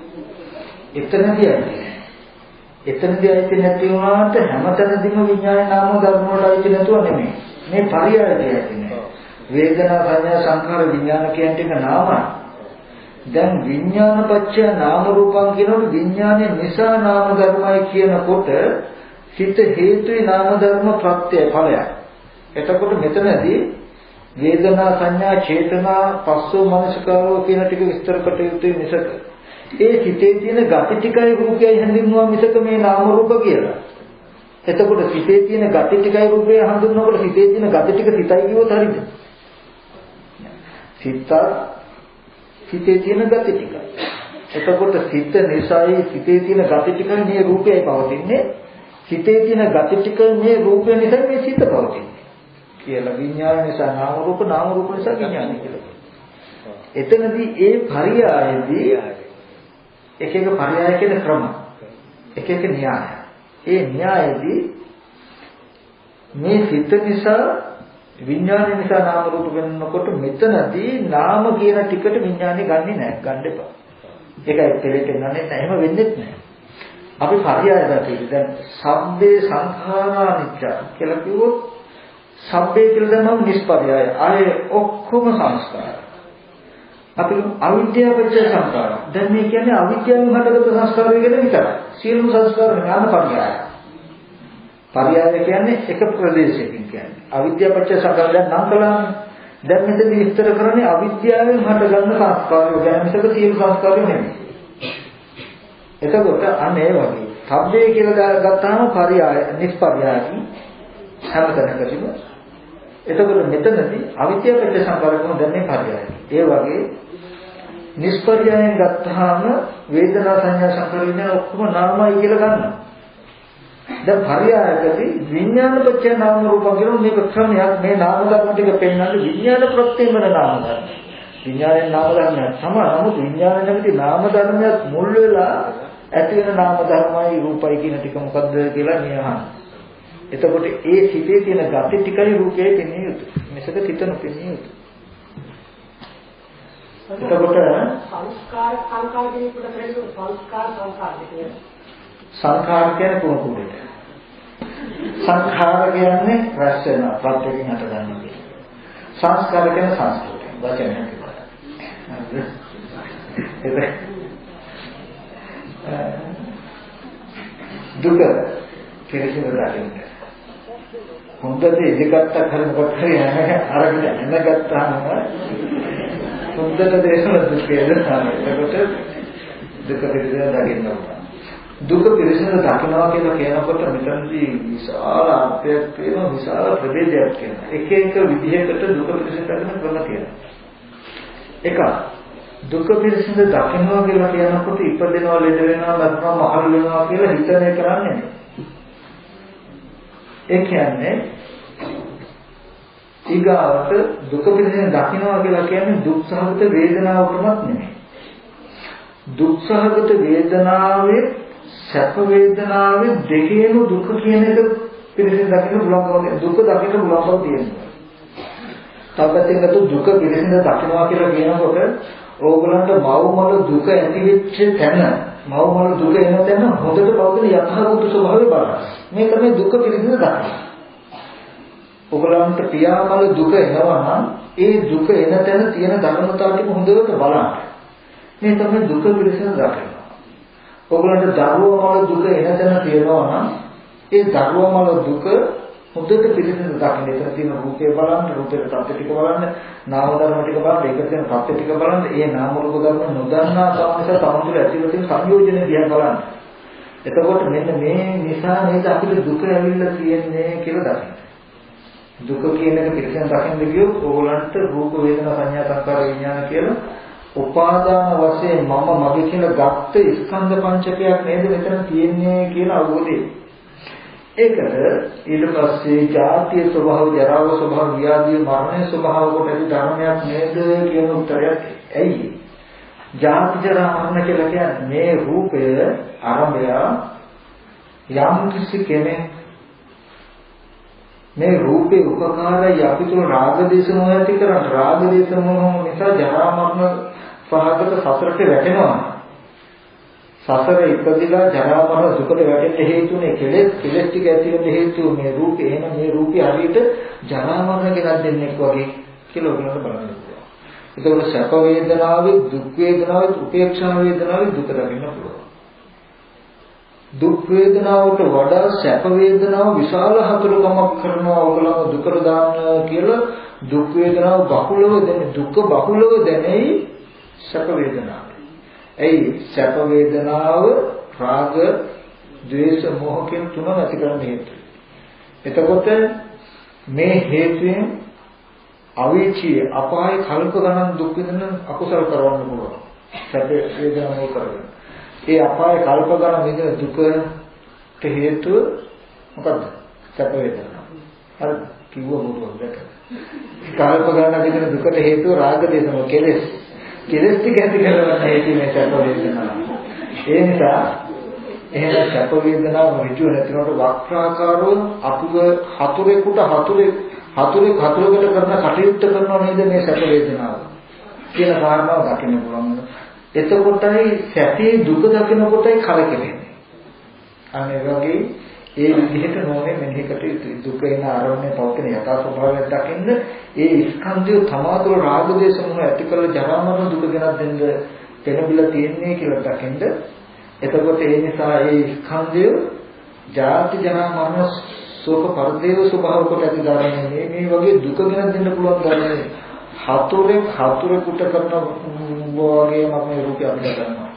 හතුරෙකුට වඩා වැඩි හතුරවන්න පිළියෙන්නේ කඩුපාරක් ගහයි ඒක ඉවරයි. නමුත් මේ රූපය අපිට කල්ප ගණනක විචි දාන වක්‍රාකාරව කියලා දකින්න පුළුවන්. එතකොට මෙන්න මේ විදිහට නුවණින් දකින්න ඕගලන්ට මේ රූප රාගයේ රූපේ කියන තියෙන ආශාව ටික අඩු වෙනවා. නිවර්ණ ධර්ම දුර වෙනවා. කොහොම බැලුවත් අන්තිමට වෙන්නේ නිවර්ණ ධර්ම දුර වෙලා ප්‍රමෝදයෙන් තැන්ට එනවා. ප්‍රමෝදය ඇති වෙලා පසදිය ඇති වෙලා අර චක්‍රය හොම මේ තාම මේ කොයි පැත්තකින් ආවත් මේ ටික පුද්ගලෙන් නෝ තාම දුක බලන්නේ නැහැ දුකකුත් තියෙනවා. එහෙම බලනකොට නීවරණ ධර්ම වල ප්‍රමෝදය ඇති වෙලා ප්‍රීති පසදිය සැපය ඇවිල්ලා සමාධිය වෙලා සිළු ධර්මයේ දුකයි කියන නෝනේ ළඟට කලකිරලා නැවිලා නිදනවා කියන ටික ධර්ම කරක් වෙනවා.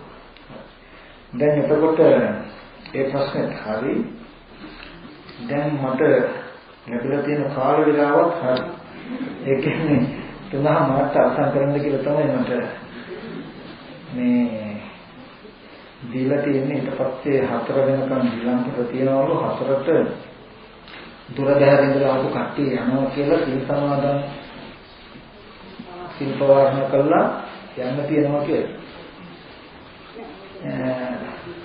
ඊළඟ 3ක් තියෙනවා මොන කෙටි ප්‍රශ්නයක් අහන්නවලු. මොන මම කෙටි ප්‍රශ්නයක් ගැන කෙටි කාරණාවක් කියන්න. හරිද? මෙතනදී ඔයගොල්ලෝ දන්නවා නේද? පමෝ මම මේ ශෛලියෙන් බණ කියන ඔයගොල්ලෝ නින්දේ කියලා. හරිද? එහෙම නැත්නම් මේ දෙදිලවගේ දකින්න එපා මහව. මොකද ඔයගොල්ලෝ අවදි කරලා තියාගෙන බණ ටිකක් කියලා දෙන්න ඕනේ කියන අදහසිනුයි එහෙම කරා. නැත්තම් එක් කරා එట్లా කරා එట్లా කී දෙනෙක් උනන්නේ ඉතිද දන්නේ. මොකද සතරදී අපි හරිය දැක්සයි පිඟුරු භාවනාව කරා.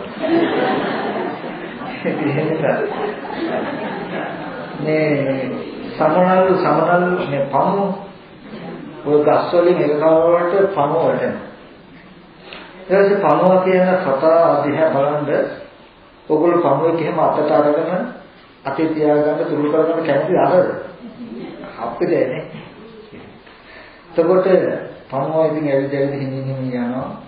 පමුවට තියෙන කෑම තියනවා නම් ඒක තමයි පමුවට ආහාර වෙන්නේ. ওই පමුව පහු කාලයකදී සමහර පමුව ඉන්න ඔය අතරදී පමුවත් බාහිර කැමති නැහැ කැමති සමවැදෙක් වෙනවා. ඊට පස්සේ ඒකට එයා විශාල කැපකිරීමක් කරනවා. එයා පමුවට අයිති ශේෂ්ත්‍රය සම්පූර්ණම අතහරිනවා. පමුවට අයිති ආහාර පාන ඔක්කොම අතහරිනවා. පමුව එක්ක ඉන්න අනිත් පමුව නෑදෑයෝ ඉන්නවා නියොත් ඔක්කොම අතහරිනවා. අතහැරලා පැත්තකට ගිහිල්ලා හුද කරලා පෝෂණය කරනවා. ඔගොල්ලෝ හිතනවාද මේ පමුවට බඩගින්න නොදැනේ කියලා? නෑ, බඩගින්න දැනෙනවා. පිපාසය නොදැනේ කියලා හිතනවා, දැනෙනවා. බඩගින්න විපාසය ඉවසනවා. ඉවසලා කාලයක් පෝෂණය කරගෙන ඉන්නවා. විශාල කැපකිරීමක් කරනවා මේ පමුව. පමුවට අයිති සියලුම දේ අතහරිනවා. අතහැරලා කාලයක් ගියාම මෙයා චූටි තටු දෙකක් යනවා. ඊට පස්සේ මෙහෙම ඇවිල්ලා ටිකක් තටු වෙනවා. කෝෂෙ බිඳගෙන එළියට එන ලස්සන සම්මුතිය. ඕනම කෙනෙක් අතේ තියගෙන හරිය ආසයි. හරිය කැමති මේ සම්මුතිය. පමුවට තියෙන ආහාර නෙමෙයි මේ සම්මුතිය මල් කන්නේ කොන්නේ ඊට පස්සේ. මෙයා හරියට ඉර්ධිය කියනවා උඩින් යන්නේ. ඒ වගේ ඔයගොල්ලෝ දන්නවද පණුවෙක් වගේ බඩ ගන්න බිමින් යන පණුවන්ට අයිති කෑම කන පණුවෙක් වගේ මේ අතුචිත භාවයට පත් වෙනදී කෑම කන මේ මිනිස්සයා උඩින් යන්න පුළුවන් උඩින් යනවා බඳු රහතන් වහන්සේ නමක් නැත්තම් බ්‍රහ්මයෙක් වෙනවා කියන තැන වෙන්න නම් නිකම් වෙන්නේ නැහැ. එයාට තියෙන කෝෂයක්. එයාට තියෙන ප්‍රතිපදාවක්. මනුෂ්‍යයන්ට අයිති සියලුම ශේෂ්ත්‍රය අතහරින්න වෙනවා. මනුෂ්‍යයන්ට අයිති ඔක්කොම නෑදෑකම් අතහරින්න වෙනවා. මනුෂ්‍යයන්ට අයිති ඔක්කොම රුචි අරුචිකම් අතහරින්න වෙනවා. ඒතර බඩගින්න ඉවසන්න වේ, පිපාසය ඉවසන්න වේ. ඊට පස්සේ යාර තියෙනවා කෝෂයක් බඳ ගන්න. මේ මනුෂ්‍යයන්ට අයිති ලෝකෙ හැසිරෙද්දි අනිත් අය යාට මිනිසෙක් කියලා කියන්නේ එයා මනස තුලින් කෝෂයක් ආවරණය බැඳගෙන ඒකෙන් එහාට ලේසියෙන් එළියට යන්නේ නැහැ. මෙහෙම කෙනෙක්දි එයා හැම වෙලාවෙම තමන් තුළ සමථය හෝ විදර්ශනාවාදී නුවණ තබාගෙන මේ කෝෂය ඇතුලේ තමයි ඉන්නේ. ඒකට උපකාරක ධර්ම තියෙනවා ඉන්ද්‍රිය සංවරය, නිදිතුරු කිරීම, ඒ වගේ භෝජනයේ පමණ දන්නාකම්, ඉන්ද්‍රිය සංවර කියන මේ වගේ කාරණා ටික තියෙනවා. මෙන්න මේ කෝෂය ඇතුලේ කාර්යයක් හිටියාම අන්න මනුෂ්‍යාත්ම උත්තර මනුෂ්‍යාත්ම භාවයට වඩා උතුම් ගති ටිකක් මෙයා තුළ පෙළෙනවා. එයා රහතන් වහන්සේලාමක් වෙනවා, බ්‍රහ්මෙක් වෙනවා. නිකම්ම මිනිසෙක් බ්‍රහ්මෙක් වෙන්නේ එදාට මෙයාගේ ආහාර පාන බ්‍රහ්මෙක් වෙනවා. මෙයා දිහා මිනිස්සු බලලා කියයි එයාත් මිනිසෙක් නෑ, එයා වෙන මොහොතක් වෙන්නේ.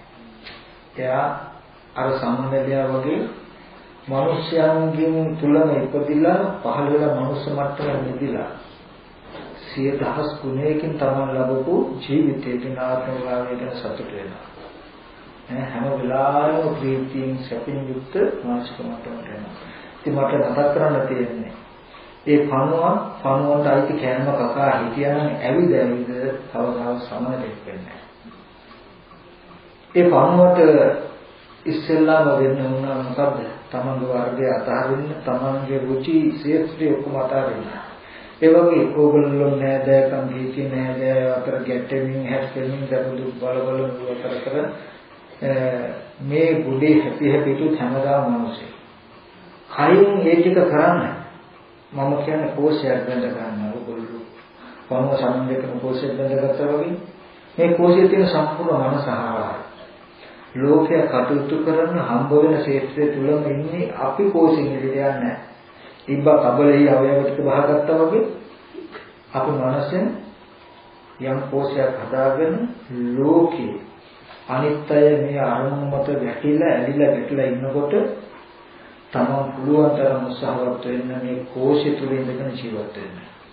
මෙන්න මෙහෙම කාලයක් කළොත් ඒ කාන්තේ මනුෂ්‍යයා බ්‍රහ්මීක සමන පමවට තත්ත්වවල සමන වෙලා කවුරුත් ප්‍රියයි දිව්‍යත්වයේ බ්‍රහ්මයාට රහතන් වහන්සේට ඒ හින්දා කාටත් ප්‍රිය කවුරුත් ගරු කරන උත්තරීතර ශ්‍රේෂ්ඨතම ආත්ම භාවය වෙලා ඇති කරලා තමයි මේ ප්‍රතිපදාව අවසන්වන්නේ.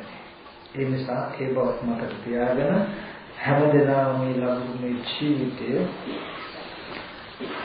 තමන්ගේ නිවීම තමන්ගේ නිවීම හදාගන්න උපකාරක ධර්මයක්ම කරගන්නවා, උපකාරක විදිහට මේ ජීවත් වෙනවා කියලා අදහස් කරගන්නට ඕනේ. ඒ සඳහා මේ දේශනාව හේතුපනිෂ්ඨ වෙනවා.